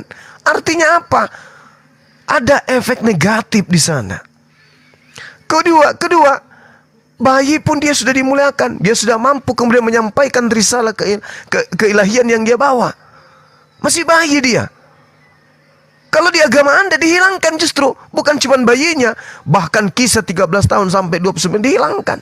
Gak ada cerita-cerita yang kayak gitu. Tiba-tiba muncul kemudian. Apa yang terjadi setelah muncul? Mati. Secara terkutuk lah gitu. Jadi tidak ada kemuliaan sedikit yang diberikan kepada Yesus. Yang ada penghinaan. Hidupnya dihina, setelah dia terangkat ke langit pun dihina. Dia disetarakan dengan Tuhannya. Bayangkan itu. Padahal Yesus mengatakan apa? Di dalam kitabnya orang Kristen sendiri tuh. Hidup kekal itu adalah mereka mengenal engkau satu-satunya Tuhan yang benar dan mengenal aku yang engkau utus. Hidup kekal kuncinya udah ditanya. Mengenal Tuhannya satu-satunya Tuhan dan mengenal dirinya hanya utusan Tuhan masih juga ditolak. Kenapa? Karena efek daripada penghinaan dan penistaan kepada Yesus. Apalagi dia dianggap Tuhan, dia disembah. Barang siapa yang berkata Yesus itu adalah Tuhan, maka dia akan diselamatkan. Roma 10:9-10. Ini penghinaan, ini penistaan ini. Makanya Al-Quran mengatakan, wa isqalallahu ya Isa bin Maryam, a'anta qulta linnas, wahai Isa putra anak laki-lakinya perempuan hambaku ciptaanku bernama Maryam. Adakah engkau mengajarkan kepada orang Kristen untuk menuhankan dirimu selain daripada aku?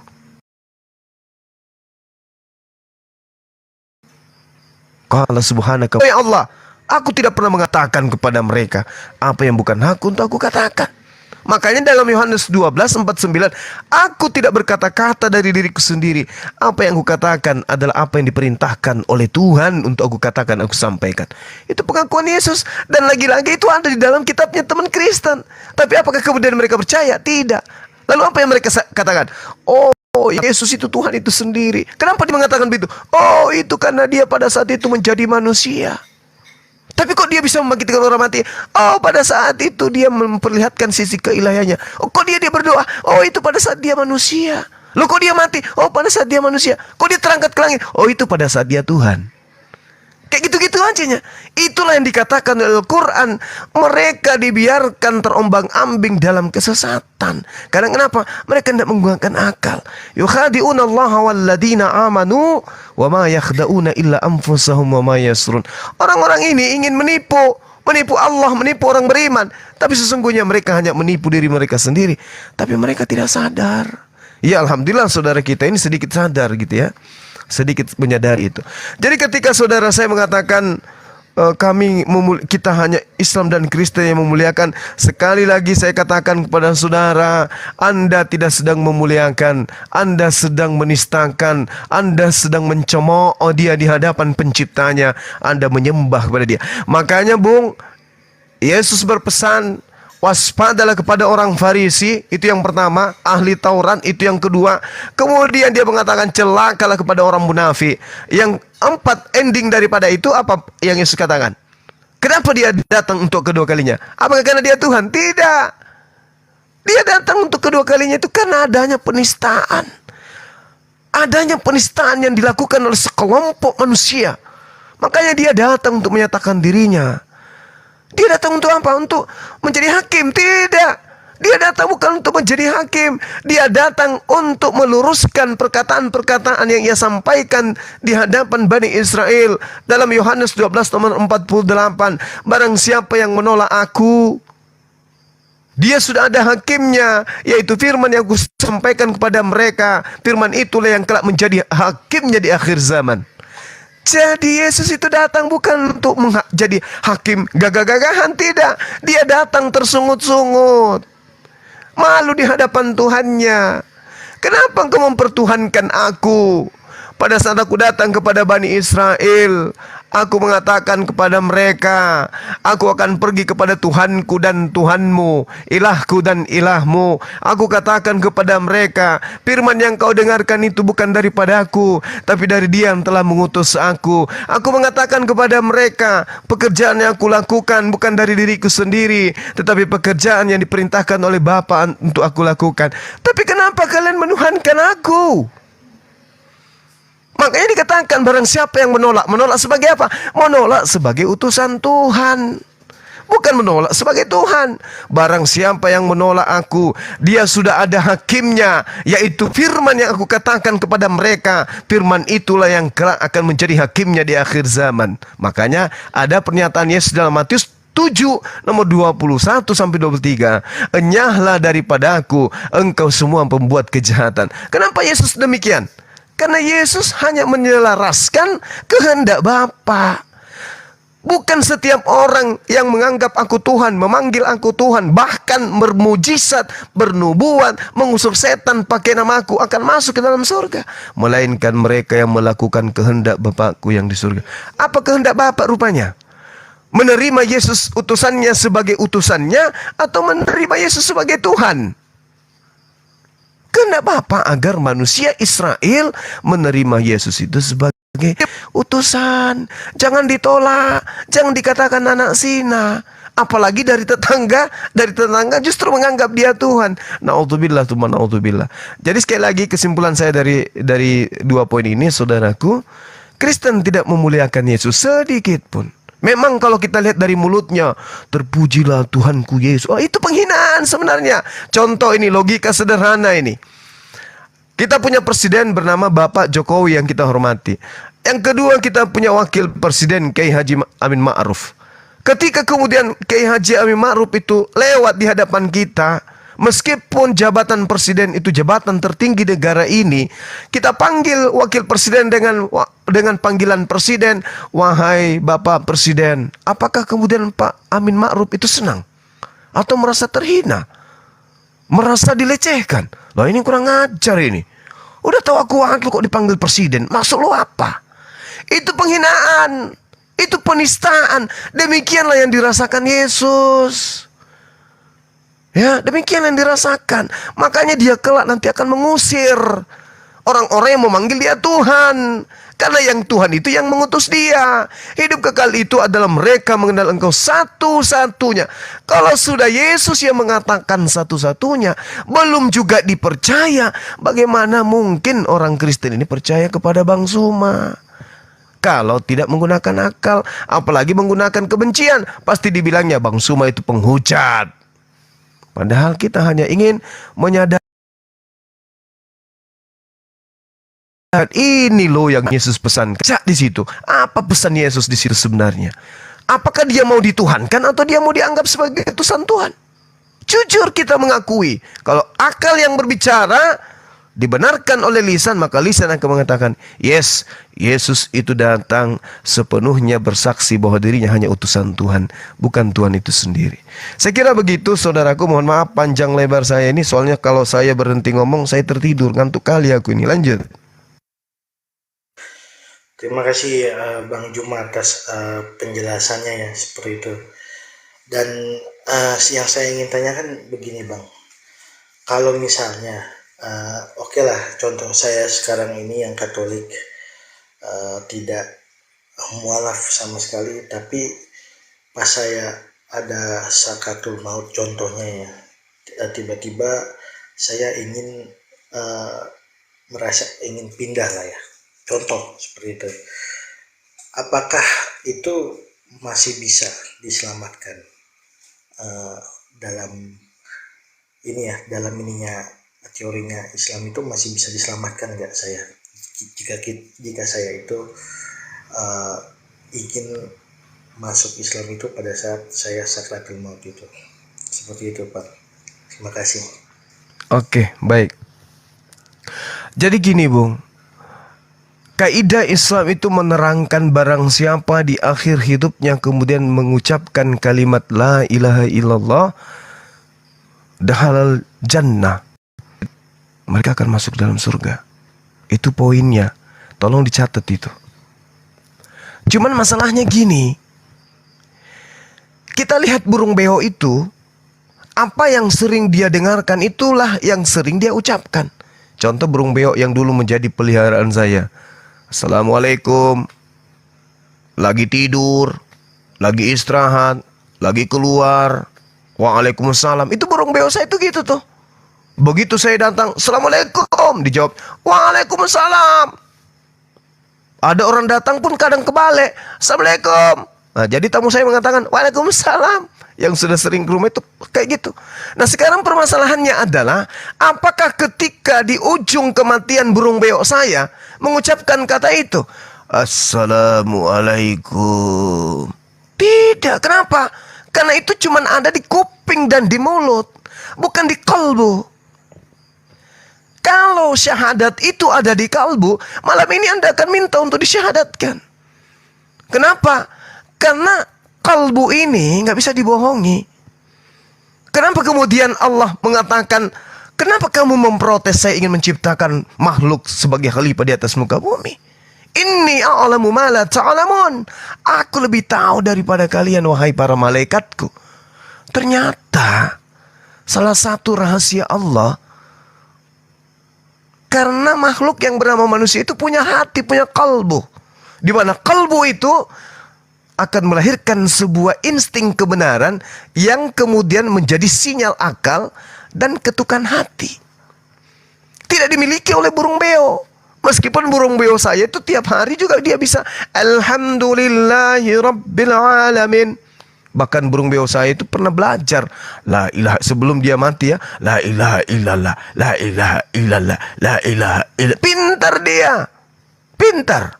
Tapi begitu dia mati, matinya dalam hitungan ketiga. Andaikan dihitung 1, 2, 3, dia nggak ngucapin la ilaha, apa yang dikatakan? Keok. Tidak berakhir dengan la ilaha illallah. Kenapa? Karena ucapannya itu bukan di kalbu. Nah, saudara saya bertanya, bagaimana kalau saya meninggal sebelumnya saya mengucapkan itu? Ya, alhamdulillah, kita serahkan kepada Allah sesuai dengan kaidah yang tadi. Tapi apakah iya? Sebab yang akan mengucapkan itu adalah orang-orang yang kemudian hatinya dan pikirannya, amal perbuatannya senantiasa berserah diri kepada Allah. Itu merupakan habit, kebiasaan. Bayangkan aja orang Islam itu berjalan kayak mohon maaf ya, kayak saya ini dari rumah sampai ke tempat ini ke gunung.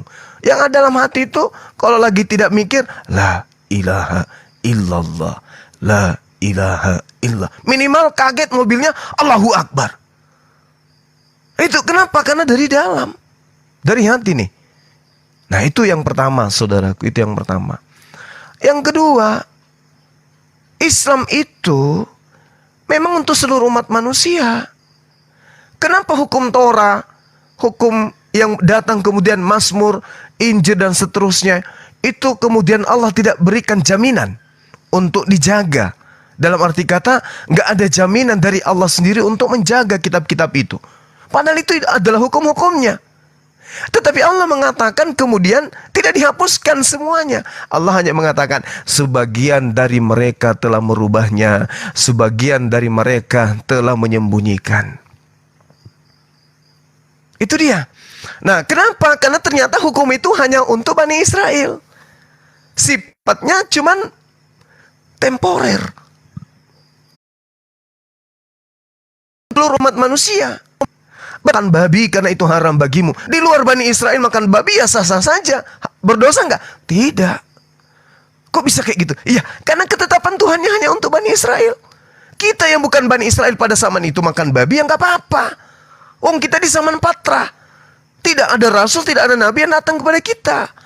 Hukum-hukum Tuhan yang datang kepada Bani Israel ya untuk mereka. Makanya Yesus berpesan akan datang penolong, akan datang penghibur yang membawa kabar gembira.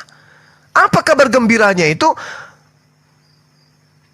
Ketika Al-Quran itu dibayuhkan, litubayyina linnas, untuk seluruh umat manusia, maka manusia yang tadinya hewan, bebas laksana hewan, punya kaidah hidup, punya aturan hidup. Kayak mana ketika aku bangun? Ketika kamu bangun subuh, kamu basuh tanganmu, basuh wajahmu, basuh tanganmu, basuh kakimu, menghadap kepada penciptamu. Sujud 2 rakaat. Habis usai salam, Assalamualaikum warahmatullah, Assalamualaikum warahmatullah. Lakukan aktivitasmu. Silakan Anda lakukan aktivitasmu sebagai hamba yang punya kewajiban untuk anak, istri, dan dirimu sendiri. Tapi setelah ada ketukan, Allahu Akbar, Allahu Akbar, kembali kepada Tuhanmu. Kembalikan kewajibanmu untuk melakukan itu. Tundukkan fisikmu, bukan hanya hatimu, kepada Tuhanmu. Itulah yang dikatakan sunat hati dan sunat qulub. Jasadnya dan hatinya tunduk kepada Allah. Bukan cuma di mulut. Terpujilah Tuhan, mulialah Tuhan, puji Tuhan. Tapi cuma di mulut. Mana bentuk pujianmu kepada Tuhanmu? Ya sujud menyembah kepadanya. Bukan cuma di mulut bernyanyi ria, bukan. Malam kudus, bukan cuma bernyanyi-nyanyi. Praktekkan dalam dirimu dengan bentuk ibadah. Sujud. Kenapa sapi tidak diperintahkan sholat? Kenapa kambing tidak diperintahkan sholat? Buaya. Apa yang paling besar? Gajah. Kenapa nggak diperintahkan sholat? Karena Tuhan membentuk tubuhnya bukan untuk sholat. Tapi kita manusia dibentuk seperti ini modelnya memang untuk disetting untuk sujud. Makanya dalam kitabnya orang Yahudi Yesaya 66, apa yang dikatakan di Datang 23? Sabat berganti sabat, bulan berganti bulan, seluruh umat manusia akan datang kepadaku, sujud beribadah di hadapanku. Itu perintah. Dan itu hanya dilakoni oleh umat Islam. Bayangkan. Itu yang kedua, saudaraku. Jadi ketika kemudian Yesus datang di dalam Matius 15:24, aku diutus hanya untuk domba-domba yang hilang dari Bani Israel. Kita bukan domba, apalagi orang hilang, apalagi dari Israel. Kita ini sopo, bukan dari Bani Yakub. Sementara yang disebut domba itu adalah Bani Yakub. Yeremia 23 nomor 2. Kita bukan. Apa buktinya? Jangankan kita yang hidup 2000 tahun setelah Yesus, yang sesaman dengan Yesus. Jangankan kita yang jauh dari Israel, yang tinggal bersama Yesus. Seorang wanita datang minta tolong ke Yesus. Apa yang dikatakan oleh Yesus kepada dia? Tidak layak makanan anak-anak diberikan kepada guguk. Coba. Orang non-Israel hidup sesaman Yesus, tinggal bersama dengan Yesus, dikatai oleh Yesus sebagai guguk. Bayangkan aja tuh. Terus ketika kemudian wanita itu mengatakan, benar Tuhan, tetapi bukankah guguk makan sampah yang jatuh dari meja majikan? Coba bayangkan itu. Apa kata Yesus? Betul imanmu. Berarti Yesus mengaminkan kalau non-Israel itu gogok, kalau non-Israel itu pemakan sampah dari orang yang termulia, yaitu apa? Anak-anak Theos, anak-anak Tuhan. Makanya Bani Israel itu digelari sebagai hamba Tuhan, anak Tuhan. Di luarnya dianggap bukan umat, goyim. Nah, bagaimana dengan kita ini yang 2000 tahun? Kita ini domba dari Israel yang hilang. Oh, jangan mimpi. Jangan-jangan kita korban dari serigala yang Yesus pesan. Waspadalah kepada serigala yang datang kepadamu, yang nyamar sebagai domba, nyamar sebagai Bani Israel. Tapi sebenarnya mereka adalah serigala yang buas. Saya memberikan definisi kenapa Yesus mengatakan serigala buas. Karena orang yang datang aku domba ini bukan mengajarkan menyembah kepada pencipta langit dan bumi, tapi malah mengajarkan menyembah kepada ciptaan. Serigala buas. Itu yang saya definisikan, itu yang saya artikan dengan makna pengakuan Yesus itu.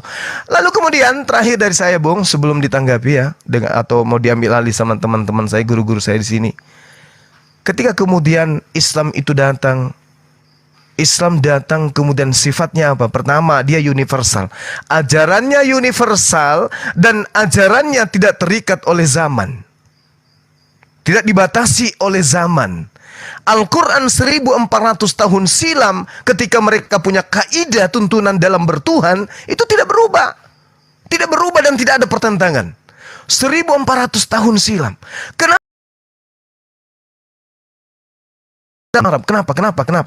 Ini harus cuman orang yang paham disiplin ilmu tentang Quran, yang bisa mendefinisikan, yang bisa mentafsirkan, yang bisa menjelaskan isi daripada kalam Allah, isi daripada perintah Tuhan, isi daripada ketetapan Tuhan. Bukan sembarangan. Kalau di kitab yang lain, pergi ke Jepang bahasa Jepang, pergi ke Indonesia bahasa Indonesia, pergi ke Belanda bahasa Belanda, pergi ke sono bahasa sono, pergi ke sini bahasa sini. Siapa yang bisa mentafsirkan? Siapa yang bisa menjelaskan? Yang mempunyai bahasa. Apa yang terjadi?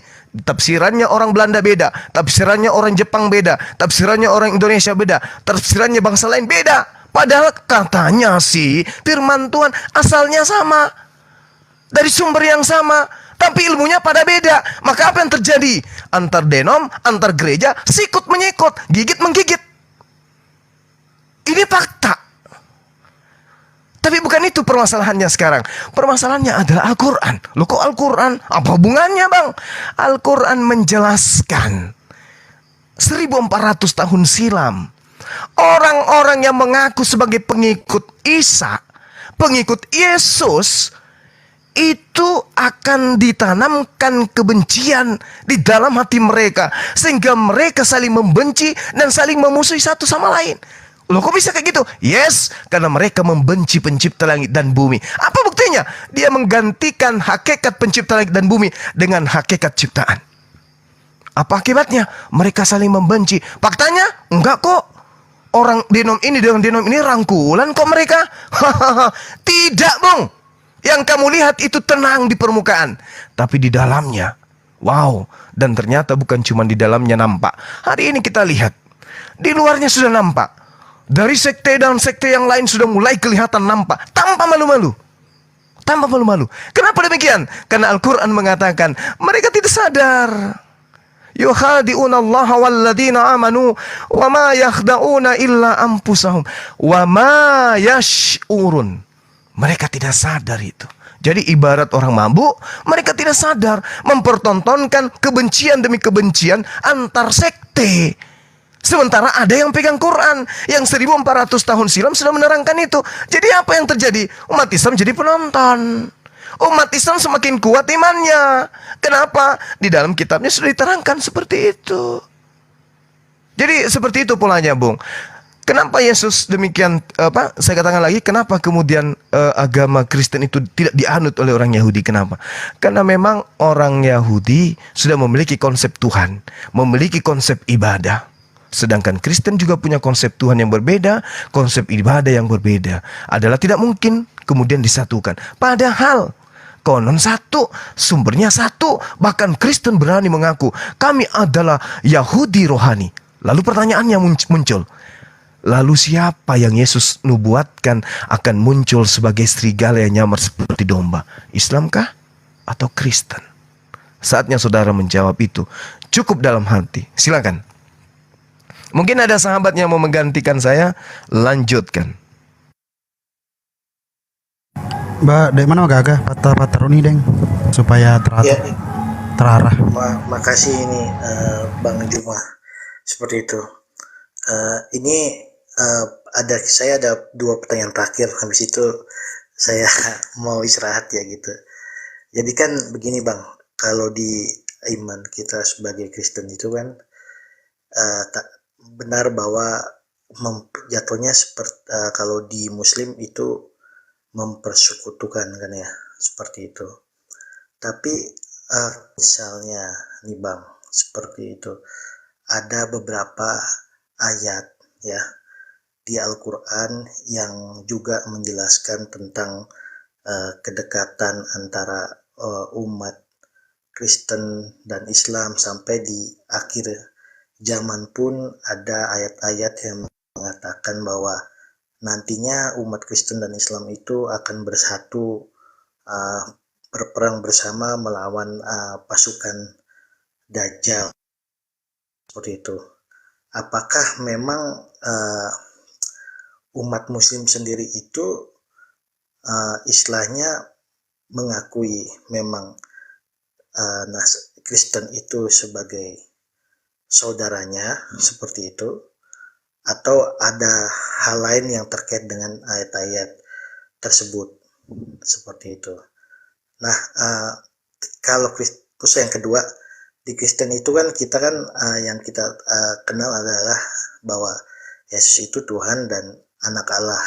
Jadi dalam kita beribadah itu, Yesus itu adalah sebagai perantara kita kepada Allah Bapa.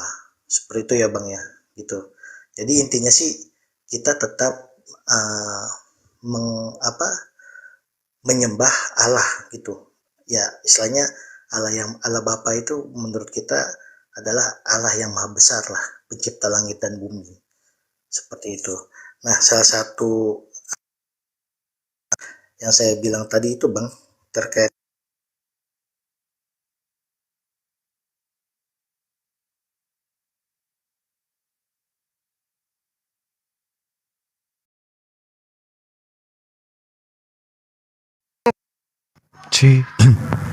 Oh, siap.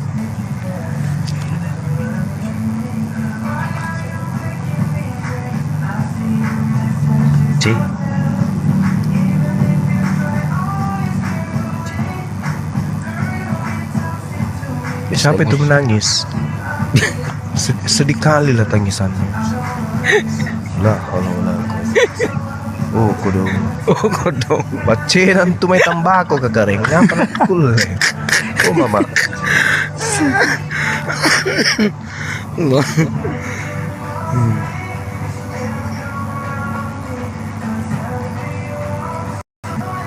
Lagu apa tuh, Bis? Nggak ngerti. boleh minta tolong Bang Juma untuk diberikan tanggapan dan penjelasannya terkait tadi dalam pertanyaan saya. Oh ya, satu lagi Bang, Abang benar memang bahwa istilahnya ya, saya akuin memang ada terjemahan Alkitab itu yang memang bahasanya itu menjadi ini ya istilahnya membingungkan terjemahannya ya, seperti itu. Karena memang sebenarnya dulu Alkitab itu ya sama kayak Al-Quran, maksudnya untuk terjemahannya bahasanya ya tadi ya bahasa Yunani itu ya, seperti itu. Tapi ada reformasi memang yang membuat Alkitab itu diterjemahkan ke bahasa lain, sehingga istilahnya tujuannya biar orang-orang di dunia ini bisa mengerti isinya, seperti itu sih, begitu. Makasih Bang, mohon penjelasannya Bang ya. Oke, baik, siap. 86 ya. Jadi sebelum diambil alih sama teman-teman kita yang ada di sini, pertanyaan yang pertama tadi saya tidak terlalu jelas, saya tidak copy ya. Cuman yang saya dengarkan tentang Nabi Isa alaihissalam, Islam dekat dengan Kristen. Kalau kita lihat sih sekarang kenyataannya memang kayak gitu kan. Orang Kristen Islam itu dekat.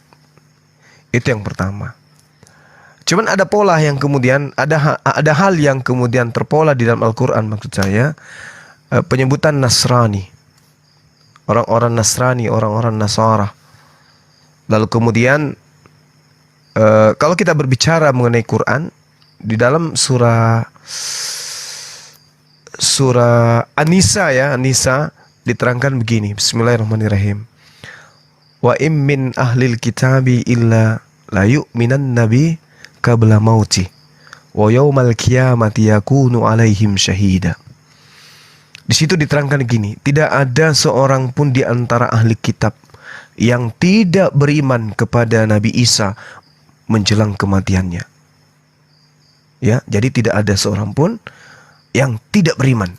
Artinya mereka semua beriman. Semua beriman. Mereka ahli kitab semuanya nanti akan beriman kepada Nabi Isa alaihissalam menjelang kematiannya, kan gitu. Menjelang kematian daripada Nabi Isa, ya, bukan kematian daripada ahli kitab. Nah, artinya bahwasanya kalau di dalam konsep Islam Nabi Isa alaihissalam itu akan datang kemudian menyatakan kebenaran absolut yang dibawa oleh Islam hari ini. Apa itu? Umat Islam mengajarkan bahwa Nabi Isa itu utusan Tuhan. Yesus mengajarkan dirinya sebagai Yesus mengajarkan dirinya sebagai utusan Tuhan. Sehingga ketika kemudian nanti Nabi Isa alaihissalam datang, ahli kitab sebelum menjelang kematiannya itu mereka beriman kepada Nabi Isa. Mereka mengatakan, oh ternyata Islam itu betul. Ternyata Bang Suma menyampaikan ini tidak keliru. Ternyata Nabi Isa itu betul-betul utusan Tuhan, bukan Tuhan itu sendiri. Mereka sebelum meninggal dan menemukan Nabi Isa semuanya akan beriman.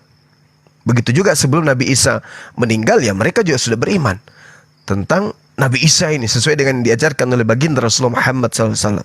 Maka oleh karena itulah mungkin maksud dari kedekatan itu setelah mereka memahami bahwa ternyata Nabi Isa benar-benar sesuai dengan ajaran Islam. Ternyata saudara kita ini adalah Islam karena dia mengajarkan tentang Nabi Isa itu dengan betul, konsep yang benar. Maka mereka semua akan berbondong-bondong beriman kepada Nabi Isa sebelum mereka itu semua diwafatkan oleh Allah. Itu yang pertama. Kemudian yang kedua terkait apa tadi? Kitab suci. Jadi gini Bung, sekali lagi saya katakan tadi kelihatannya saya ngaur ya. Mohon maaf ini saya ngantuk sekali nih. Di dalam surah Ibrahim ayat 4. Di situ diterangkan bahwa Al-Qur'an itu diwahyukan dalam bahasa Arab, dalam bahasa kaumnya kan. Kenapa bisa terjadi seperti itu? Kenapa bukan bahasa yang lain? Karena bahasa Arab itu mewakili seluruh bahasa. Bayangkan aja Indonesia ini, betapa banyak kosakata Arab yang muncul di sana. Begitu juga bahasa-bahasa yang lain. Ternyata dalam bahasa Arab itu memang salah satu hikmahnya karena hampir seluruh bahasa itu mencakup satu pemahaman yang kuat dalam bahasa Arab, itu digunakan di bahasa lain. Banyak kita temukan itu. Sehingga salah satu hikmahnya ya diturunkan aturan hukum-hukum Tuhan ini sebagai hukum terakhir kafatan linnas untuk seluruh umat manusia dalam bahasa Arab. Nah, kenapa dijaga? Ternyata Allah Subhanahu wa taala hikmahnya agar supaya yang bisa menjelaskan Al-Qur'an adalah mereka yang paham Al-Qur'an. Makanya kaidahnya khairukum man ta'allamal Qur'an wa 'allamahu. Yang paling mulia di antara kalian adalah yang mempelajari, mengkaji Al-Qur'an, lalu mengajarkan kepada orang lain. Pada saat sudah diajarkan, orang yang menerima pengajaran juga melakukan hal yang sama, mentadabburi Quran, lalu kemudian mengajarkan kepada yang lain. Yang lain menerima pengajaran, begitu terus. Makanya sanad Al-Quran itu mata rantainya jelas. Dinamika penyampaian penerimaan dan penyampaian kembali itu sangat jelas. Bersanad Quran itu dari Rasulullah ke sahabat, ke tabiin, ke para tabi-tabiin, sampai seterusnya, sampai ke Indonesia. Semua polanya jelas. Sistem yang digunakan sistem jelas, tidak pernah dirubah. Masuk ke Indonesia, oh penduduk Indonesia menggunakan bahasa Melayu, Al-Quran masuk dalam bahasa Melayu. Tidak seperti itu. Kenapa? Karena ketika Quran sudah berubah menjadi bahasa Indonesia, maka yang ditafsirkan nantinya bukan bahasa Arab lagi, tapi yang ditafsirkan adalah bahasa Indonesia. Berarti nilai daripada kalam ilahinya sudah bergeser dari bahasa yang sesungguhnya. Contoh, rahim. Rahim dalam bahasa Quran itu artinya kasih sayang. Nah, di Indonesia rahim itu apa? Yang ada dalam perut wanita. Jadi nilai itu bergeser kemudian. Maka oleh karena itulah Quran harus dijelaskan oleh mereka yang paham Quran. Quran bukan terjemahan. Jadi kaidah yang benar, ketika ada seorang mubalik, ada ustadz, yang dijelaskan itu Quran sesuai dengan tafsiran, bukan terjemahan yang dia tafsirkan kembali. Kecuali orang itu mumpuni di dalam memahami Quran dan mumpuni di dalam menyampaikan pesan Quran. Makanya Quran tidak boleh ditinggalkan original teksnya. Kemana-mana dia harus pergi. Kemana-mana harus pergi. Bahasa itu harus pergi. Ikut bersama dengan bahasa di mana bahasa itu ada, digunakan oleh orang setempat. Masuk ke Indonesia, bahasa Arabnya harus ikut. Baru diterjemahkan. Gak boleh hilang bahasa Quran. Kenapa? Karena ini sumber, ini cahayanya nih. Gak boleh dipadamkan cahaya Quran itu. Nah, bagaimana dengan kitab saudara? Ini yang dikatakan Quran. Fawailul lilladzina yaktubuna alkitaba biaydihim thumma yaquluna hadza min indillah liyastaru bihi thamanan qalila. Allah mengulangi, celakalah, celakalah, celakalah. Celakalah orang yang menuliskan sebuah buku lalu dia katakan ini dari Allah, padahal itu hanyalah goresan tangannya sendiri. Ini yang disifati kitab saudara. Makanya setiap saat direvisi. Kenapa direvisi? Karena sudah kehilangan cahaya. Cahaya, kehilangan sumber dia. Contoh misalnya di 1 Korintus 11 nomor 1. Di situ terjemahannya apa? Dikatakan bahwasanya jadilah teladanku sebagaimana saya juga meneladani Yesus Kristus. Padahal original teksnya tidak begitu. Original teksnya jauh sekali. Kalau original teks diterjemahkan pada dudukan yang sebenarnya, terjemahannya mengatakan, jadilah teladanku sebagaimana aku juga Kristus. Paulus di situ juga mengaku Kristus, bukan mengaku dia meneladani Kristus, tidak. Tidak. Kenapa bisa demikian? Karena cahayanya hilang. Sehingga orang yang menuliskan, menerjemahkan itu dalam kegelapan. Gak mendapat penerangan. Bukan wahyu lagi.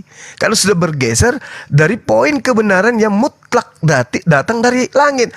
Yesus mengatakan, aku tidak berkata-kata dari diriku. Apa yang kukatakan adalah apa yang diperintahkan. Segala firman yang engkau berikan kepadaku telah aku sampaikan kepada mereka. Sayangnya setelah sampai kepada mereka, mereka dibunuh, dianiaya, dizolimi, ditangkap, dipenjara. Siapa pelakunya? Saulus. Setelah itu barulah dia mengangkat dirinya menjadi rasul, merubah nama untuk nyamar jadi Paulus. Meninggalkan kesan yang lama. Habis membunuh ganti nama biar dianggap rasul. Kan begitu poinnya saudaraku. Jadi antara Quran dengan kitab saudara, ketika dikatakan mana kitab suci, saya katakan jujur, Al-Quran, terjemahan Al-Quran itu bukan kitab suci. Terjemahan Al-Quran itu bukan kitab suci, bukan firman Allah. Terjemahan Al-Quran itu, berani saya katakan begitu. Mau saya ditegur oleh para ulama, silakan aja. Saya katakan terjemahan Al-Quran itu bukan kitab suci. Yang kitab sucinya adalah original teksnya. Kalam ilahinya adalah Al-Quranul Karim dalam bahasa asalnya. Sedangkan terjemahan itu adalah bahasa manusia dalam rangka berupaya, berusaha untuk memahami apa maksud. Tapi perkataan manusia yang dihasilkan dari pemahaman terhadap Quran. Tapi tentu para penerjemah ini memiliki menguasai kaidah-kaidah ilmu yang menjadi disiplin ilmu memahami Quran. Saya kira begitu saudaraku. Saya mohon maaf panjang lebar ini. yang pada intinya bahwasanya kalau ada sesuatu yang kurang yang saya sampaikan atau ada yang hilap, ada yang keliru, itu murni dari saya, ya. Yang pasti agamaku tidak memiliki kelemahan, kitab suciku tidak memiliki kekurangan. Kekurangan itu asalnya dari saya. Silakan, kalau ada yang mau ditanggapi atau mau ditambahkan, silakan. Saya serahkan komal ini kepada host.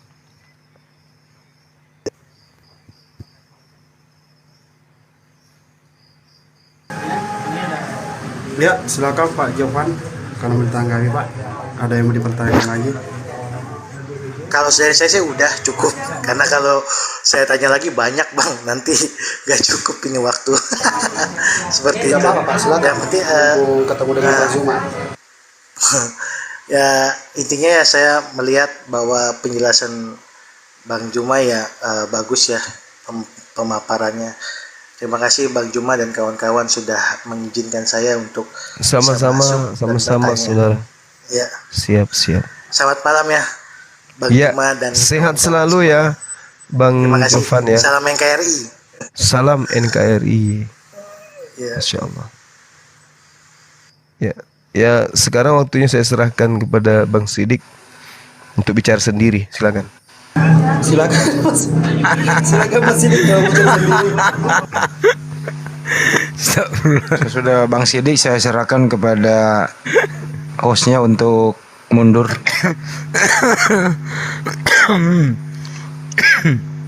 Mbak nih, itu gak tahu sedih nih. Yo, sapa kalau tahu. Ya udah yang ada di YouTube kita tutup dulu. Terima kasih buat semuanya ya, selamat beristirahat. Jangan lupa mengisi kemerdekaan dengan hal-hal yang positif. Hilangkan doktrin-doktrin yang menyesatkan pikiran akal sehat. Isilah kemerdekaan dan hal yang positif. Sekali lagi, merdeka, tetap merdeka. Jayalah Indonesiaku. Allahu Akbar. Sampai jumpa. Assalamualaikum warahmatullahi wabarakatuh. Waalaikumsalam warahmatullahi wabarakatuh.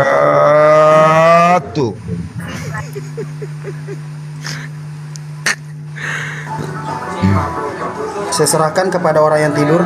Silakan. Mbak nih. Ala nih. Tekan oh. Jamu nih. Bang Ali tuh. Jamu nih. Bang Ali sudah tahu ya. Ini lah baca kutu. Cekut. Tadi Bang Andi, Jovan katanya besok masih mau datang. Oh, masih mau datang besok. Ya orang kalau masih katanya masih. Lembut hatinya, insya Allah. Sinai deh agak menre. Utu itu anak. Utu ada yang enak. Ketua itu tomal asah. Kok gak ada orang yang minta tumben gitu kan? Ada Bang Zuma. Sinai itu ada yang enak. Hai. Reno, tekan no. Reno kak.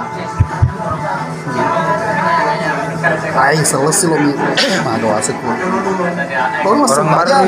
Orang baru pergi kuliah di Makassar. Namanya Batula.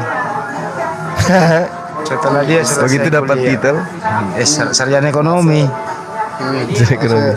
Pulang-pulang bapaknya baca. Ubalu bo, galungin bo. Pulang-pulang boleh ko makuliah selesai sarjana mencari batu masa. Anak-anak asuh. Allahu Akbar. Batula SE. Ya, Jumardi, selamat pagi Pak Jumardi. Jumardi. Batu masa. Pak Jumardi. Allahu Akbar. Assalamualaikum warahmatullahi wabarakatuh. Waalaikumsalam warahmatullahi wabarakatuh. Hobi. Bukan di warung kopi. Tania tuh jauh mana Ci? Sarjana tuh Bang Handi. Sedap bola lagi kapan kalau Batula? Itu baru ke Pange. Tak balik tuh aja senang harusnya lah batu. Iya. Lah Batula. Oh Batula. Sarjana teknik apa kenapa ambil sarjana ekonomi gitu loh? Itulah. Sikan nasi saya. Aduh, menrasa nak baik. Iya, cowok-cowok asing. Ustaz Sunggul itu ndak paham dia ndak kuat apa, ndak Batula SE. Bagus Ali nak ngerti. Ada.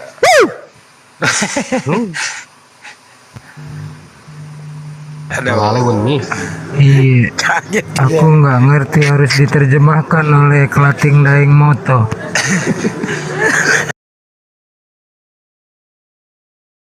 Halo, kenapa saya sering?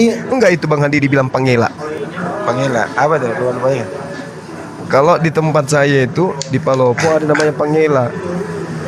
Pangela itu jam-jam begini tengah malam begini kejar babi pakai anjing. Nah, muncul itu teriakannya yang tiba-tiba sesekali muncul tengah hutan.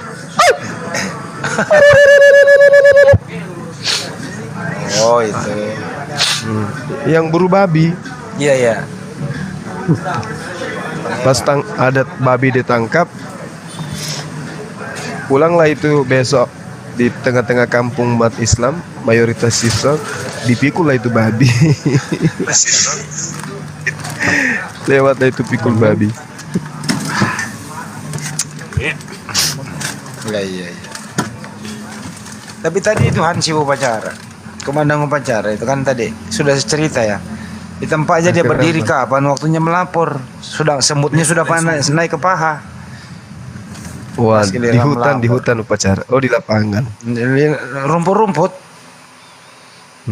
Laporan komandan upacara kepada inspektur upacara. Gerak dia, gerak memang kok berjatuhan itu semut. Laporan upacara segera dimulai, laporan selesai. Kembali ke tempat. Kata apa jawabannya? Di sini saja, banyak semut.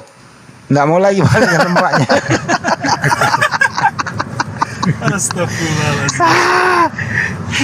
Melawan inspektur upacara. Dia lawan Ki. Iya. Buat daripada kembali kena semut.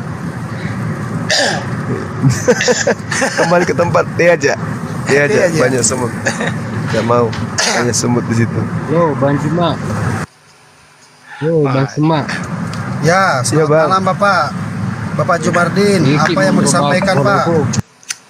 Ya. Makai. Merubah kalau Di bone-bone. Bone-bone. Iya. Biasa gila. Anu ya, boleh Bang. Agak senaro mangku tanah. Makawi gitu pelek. Iya. Si kampung. Mangku tanah itu dulu tempatku ini antar bapak drop ini coklat. Iya. Setiap hari pasar. Baru. Oh, iya. Pernah ke Ujung Baru? Ujung Baru. Iya, anu lewat Cendana. Bukan. Karawasan masuk. Bola tetangga itu. Oh, saya pernah lewat di situ. Iya. Saya biasa di Wotu, di Malili, Surwako. Kacau ini Wotu kero. Ya, cocok nih. Cocok nih.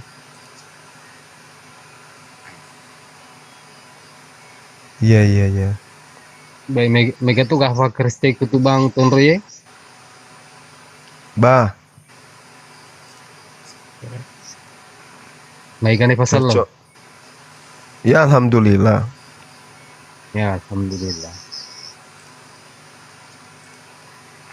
Iya. Ini mohon maaf ya. Iya. Dinda Moto mohon maaf kami pakai bahasa Ibrani pinggiran. Iya. Mage. Lanjut Bang Zuma, semua akan iye pada waktunya. Lanjut. Semua akan iye pada. Semua akan iye pada waktunya. Iya. Mangku tanah. Mau terbangnya masuk ku agak senah Mamuju. Oh, Mamuju, teki monro di Mamuju. Di mana di Mamuju? Kalonding, desa Kalonding. Jauh dari kota. Iya, agak jauh. Biasa ke kota Mamuju biasa pergi ke sana. Iya. Biasalah. Jalan-jalan ke ini, ke kampus Stikes Fatima. Stikes Fatima. Iya. Cakep.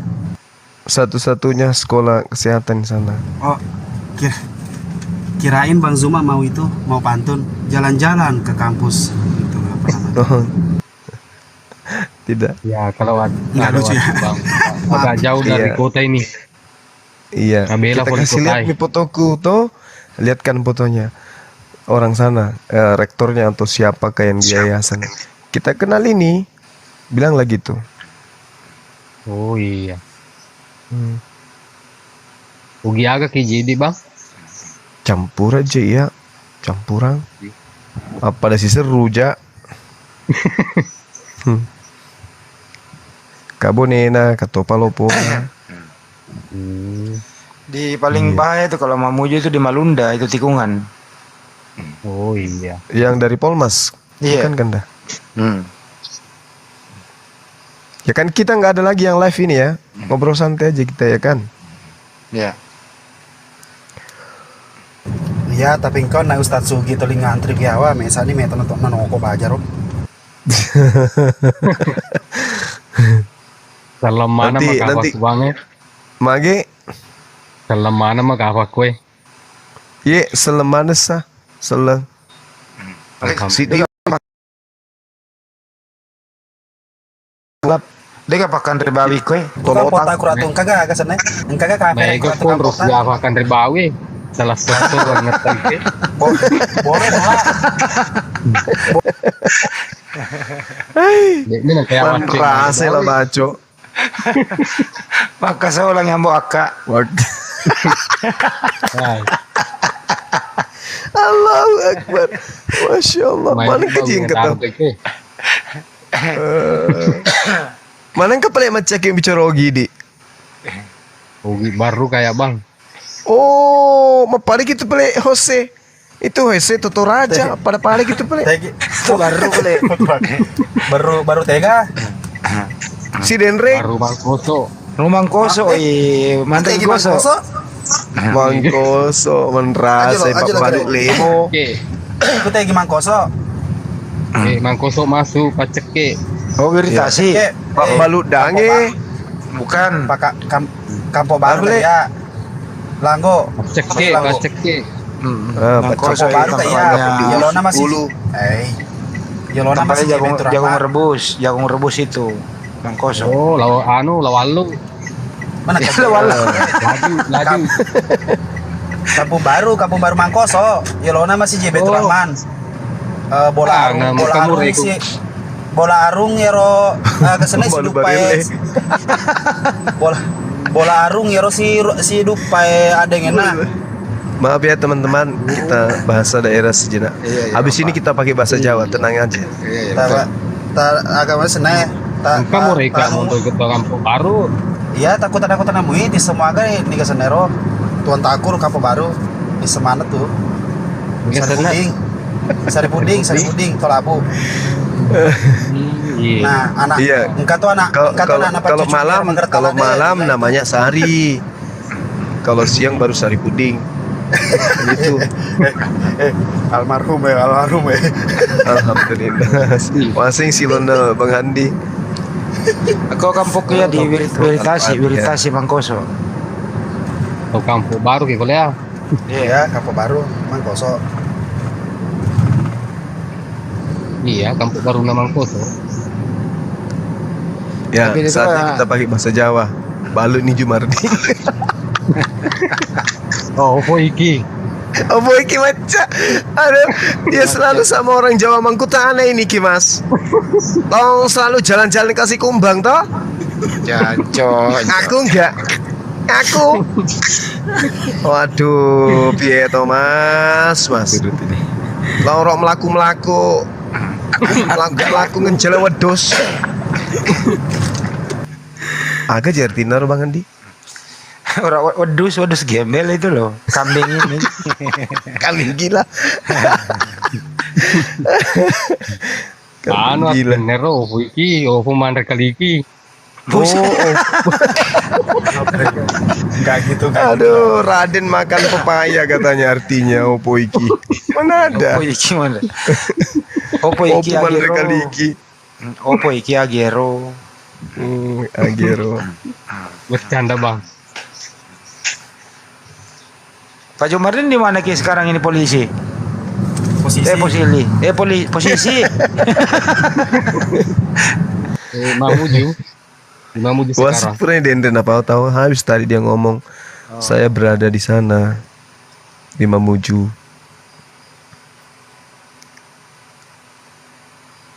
Oke.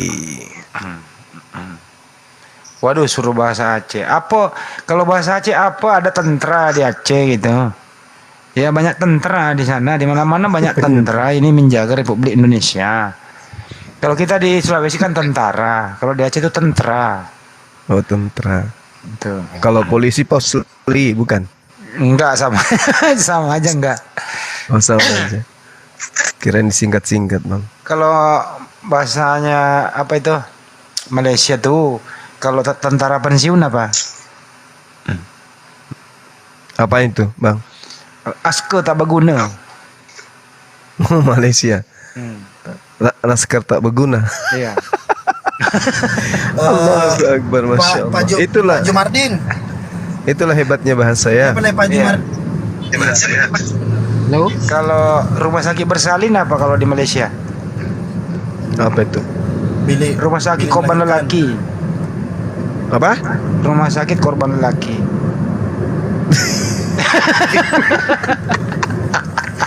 Aduh. Iya betul. Masuk akal. Korban lelaki. Pak Jumardin. Di sini ya Pak ya. Morowali, terima kasih Bang. Baca pesi atau macam curi tadi. Morowali, Bang Rival, thank you. Iya, makasih banyak. Saya Ki, salam buat keluarga ya Pak ya. Ya, sama-sama. Ya. Iya. Assalamualaikum. Waalaikumsalam. Waalaikumsalam. Angkatan 5 Ki. Pak Jumardin agak di zaman-zaman roh. Lah jokai. Nomor lupa.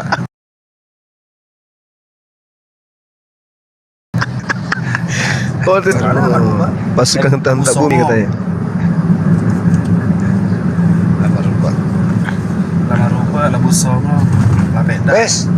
Besok makan siang. Oh, iya. Lu buka makan siang muka tuh. Sore lah sampai malam sama Pak Hendra. Mana Kak Di mana? Ntar lah gampang di Sherlock. Siap, insya Allah. Masih ada Pak Hendra itu belum tidur tuh dia tuh. Bahasa Ambon Bang, bisa bahasa Ambon. Bisa. Cap kaki 3 caplang. Bukan itu ya? 1, 2, 3. Ambon itu. Oh iya. Ada Pak Itu ada Pak Hendra di bawah. Pak Hendra naik dong Pak Hendra. Bahasa kepala. Kayak gitu ya? Tarik Pak Hendra, bes. Tarik Pak Hendra. Kalau dorong mobil 1, 2, 3. Pas dia pertama ke Jakarta, ada jembatan. Ngeri di Jakarta. Ada jembatan tinggi, di bawah tidak ada, ya ada besi merayap. Ternyata rel kereta. Oh, beliau lagi kereta. ada urusan berarti. Rel kereta dia bilang besi merayap. Ini kan dalam rangka kemerdekaan Bang Handi, coba bahasa Nika. Nica. Oh, Nica ya. Ya. Apa ya? harus googling dulu. Harus googling dulu. Blank. Nah gini aja Bang Handi, apa Gurunda? Dalam rangka kemerdekaan, bahasa Belandanya sepatu. Shot. Alah. Masya Allah. Gurunda. Assalamualaikum warahmatullahi wabarakatuh. Waalaikumsalam warahmatullahi wabarakatuh. Spokat. Apa kabar Romendra? Masya Allah lama nggak ketemu. Alah. Oh ini. Oh udah beda lagi akunnya akhirnya. Sang Ahlus Sodako. Sebentar, tes Bang Ali, tes Bang Ali, 1, 2, 3. Oh, Tadi kan benar bahasa Belanda son. Salah. Scott. Yang benar ya Van Toffel. Oh iya benar juga. Benar. Gitu. Pak Kalau Topol. bahasa Arabnya tukang pukul. Ala gojo. Assalamualaikum warahmatullahi wabarakatuh. Waalaikumsalam warahmatullahi wabarakatuh. Tadi pagi saya minta naik, nggak dinaikin sampai Bang Zuma saya suruh turun. Udah full kita. Itu tadi di bawah saya ancam naikin saya, turunkan Bang Zuma. Naikin saya kalau nggak saya tingkatkan gitu. Parah Ibes emang nih. Parah. Berapa kali Ya udah, kita saya lanjut. minta naikin dinaikin. Gak apa-apa, Satsuki ikutan aja sekarang. Dalam rangka kemerdekaan kita harus tahu bahasa-bahasa terdahulu. Bahasa Belandanya minuman apa, Satsuki? Menung. Salah. Opperdomes. Waduh, makin jauh. Overdosis. Overdosis katanya. Overdosis. Salah. Iya. Tua. Mabok. Salah. Apa Yang benar Fanta. Nah, itu. Oh Fanta berarti. Ya, Fanta.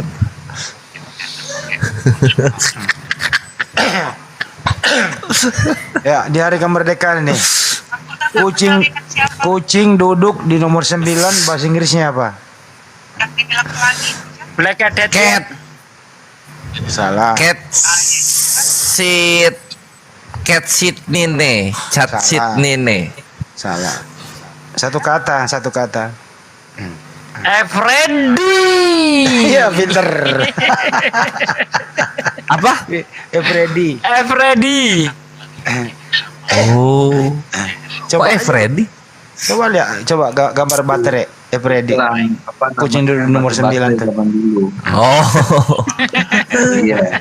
Ini orang-orang kelahiran tahun 40 aja yang paham. Betul. Soalnya sekarang baterai itu udah nggak ada kan? Masih ada Pak De? Masih ada kali tapi.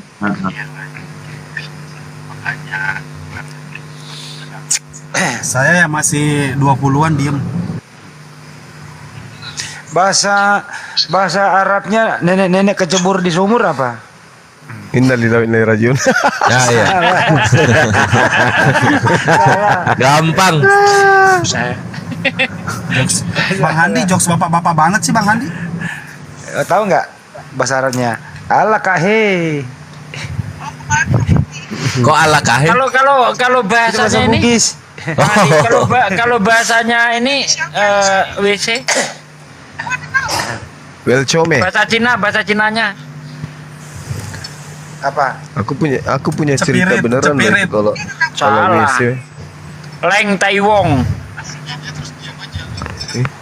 Ada tuh. Kok Leng Taiwong? Leng Taiwong.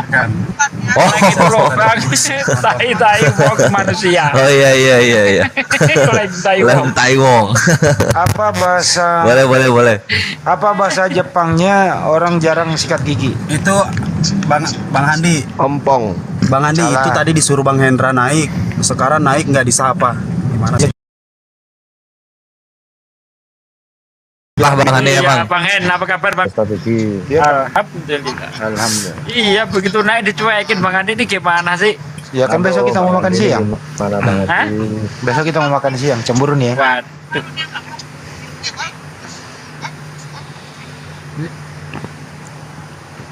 Di Bang Hendra daerah mana ya enak makan ya? Nusantara, Bang Handi. Buset, Makassar. Ini di Bolangi. Iya, di Bolangi. Minggu depan. Apa tadi jarang sikat gigi bahasa Jepang? Iya, bahasa Jepangnya jarang Gusiku sikat gigi. tebal. Gusiku Salah. tebal. Salah. Bahasanya Mbak Juma pasti ngerti nih. Taichi Magaridi. Ntar itu. Kasolah anak muda.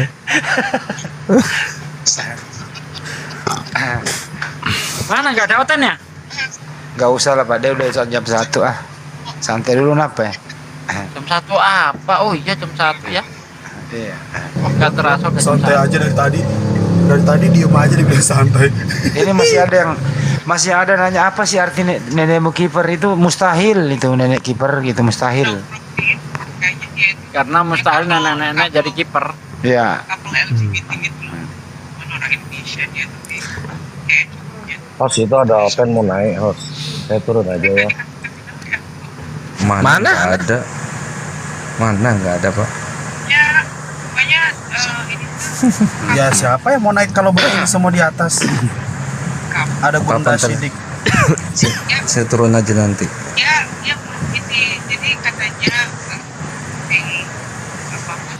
Yang mana Asihen terhitungnya siapa? Nggak tahu itu di chat di bawah tadi Bang Korek. Oh.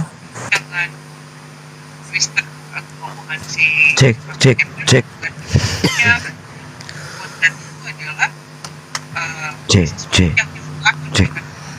Bang Hen, makan soto Makassar di Sanden yuk. Alah, nggak enak. Jangan di Sanden itu ada dekat atrium. Di yang di Maranu. Jauhan, Kelapa Gading. Coba ke dia bilang begini, dia kayaknya juga dia kayak siapa yang noise itu? Ransia di Jakarta nggak ada makanan yang enak-enak sama di tempatnya blokir permanen. Dia bilang nggak ada makanan yang enak di Jakarta loh, itu aja. McD enak, McD, KFC. Sampai nangis, kok bingung kok cinta katanya. Aku bilang memang kan. Oke. Bang Zuma juga ya. Kapan-kapan kita makan bareng di Makassar gitu ya. Iya, insya Allah Dinda ke Makassar lah. Aku siapkan karpet merah nanti. Mantap. Bandara sampai ke gunung. Siap banget. Kanda Yonat hilang loh Ikhwan dari jam 9. Belum di ini ya? Belum ada informasi ya? Iya. Saya cek barusan nggak diaktif, nomornya nggak aktif loh. Hilang maksudnya? Mana ini? Orangnya nggak ada. Keluarganya ngontak Unik Riva ngabarin ke kita menyampaikan sekarang. Apa itu? Kanda Yonat hilang. Oh, aku tahu dia nggak hilang, dia ada, aku tahu. Oh gitu. Ya ini ruang terbuka nanti aja. Oh oke. Ya udah kasih tahu lewat WA Bang Andi. Wah Satsuki nggak bisa nggak tahu Satsuki harus tahu. Harus tahu. Iyalah khawatir kita. Nggak insya Allah aman.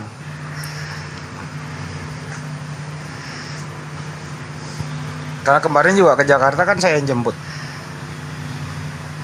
Oh oke.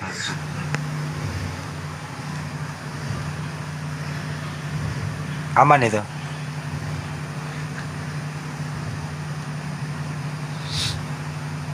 Terkendali lah TKA lah, itu nggak masalah.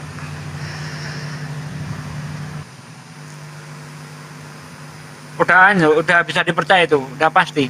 Akurat. Kenapa itu anjing ya? Kalau dia mau nyebrang dia nengok kiri nengok kanan itu loh. Kenapa ya? Nengok ke belakang apa segala. Bang. Oh ini jawabannya. Nasi nempel di jet. Apa tuh? Enggak, ini Ustadz Nanda perlu kasih tahu enggak keluarganya itu. Emang keluarganya nyariin? Ya itu dia. Keluarganya nyariin orang ngontak Unik Riva. Kita tahu Kanda Yonat hilang tuh dari keluarganya ini ngechat. Aduh, gimana ya ngasih taunya di sini ya? Terbuka sih. Ya udah kita telepon aja. Kok telepon friend. Oke. Pak Desuki dulu ya. Info aja ke Uniriva. Kanda Uniriva aja kan dia ada kontak sama keluarganya gitu. Tapi ini juga nggak semudah itu diberitahu. Gitu loh. Uniriva lagi di rumah mungkin. Enggak. Ini serba salah gitu loh. Ya. Ada coba. Ya. Gimana gitu. Oke, saya hubungi Pak De dulu sama Bang. Masing-masing HP bisa ditelepon nggak nih? Pak Hendra juga. Bisa. Saya bisa. Ya Bang Hendra juga. Aman. Di sini di mute ya. Ya, oke. Di mute sini ya. Iya, Aku iya, ke Pak iya. Desuki dulu pertama. Nah, di sini saudara Ibes nyanyilah dulu sambil kita bicara. Ngobrol. Angin mamiri, Bes, angin mamiri, Bes. Iya. Betul, maksudnya. Angin mamiriku pasang. Waset.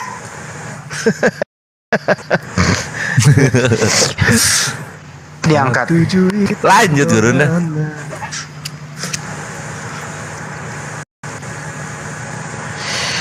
Sidik, silakan Sidik kalau mau ngomong.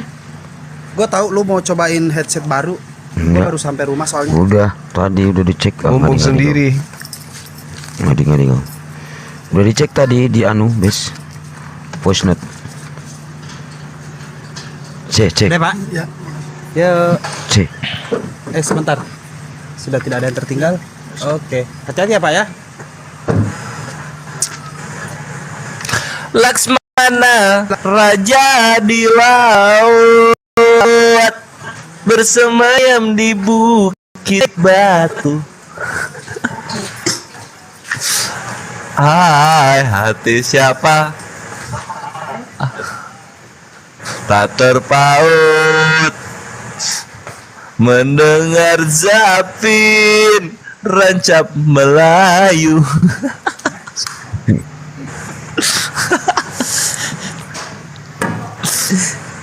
Aduh. Ini apa? Ya udah, enggak apa. Jangan keseringan diberesin. Ini mejanya bingung. Yang nyimpen di mana tadi? Nyimpennya. Pun diangkat, Res. Tadi anak-anak pada di sini kan main. Cek. Assalamualaikum. Gimana? Si PA. Malah gak di mute. Bes cek. Iya. Cek. Boleh ya? Boleh, mantap. Ya iyalah boleh, gile, mahal. Ya kali lu.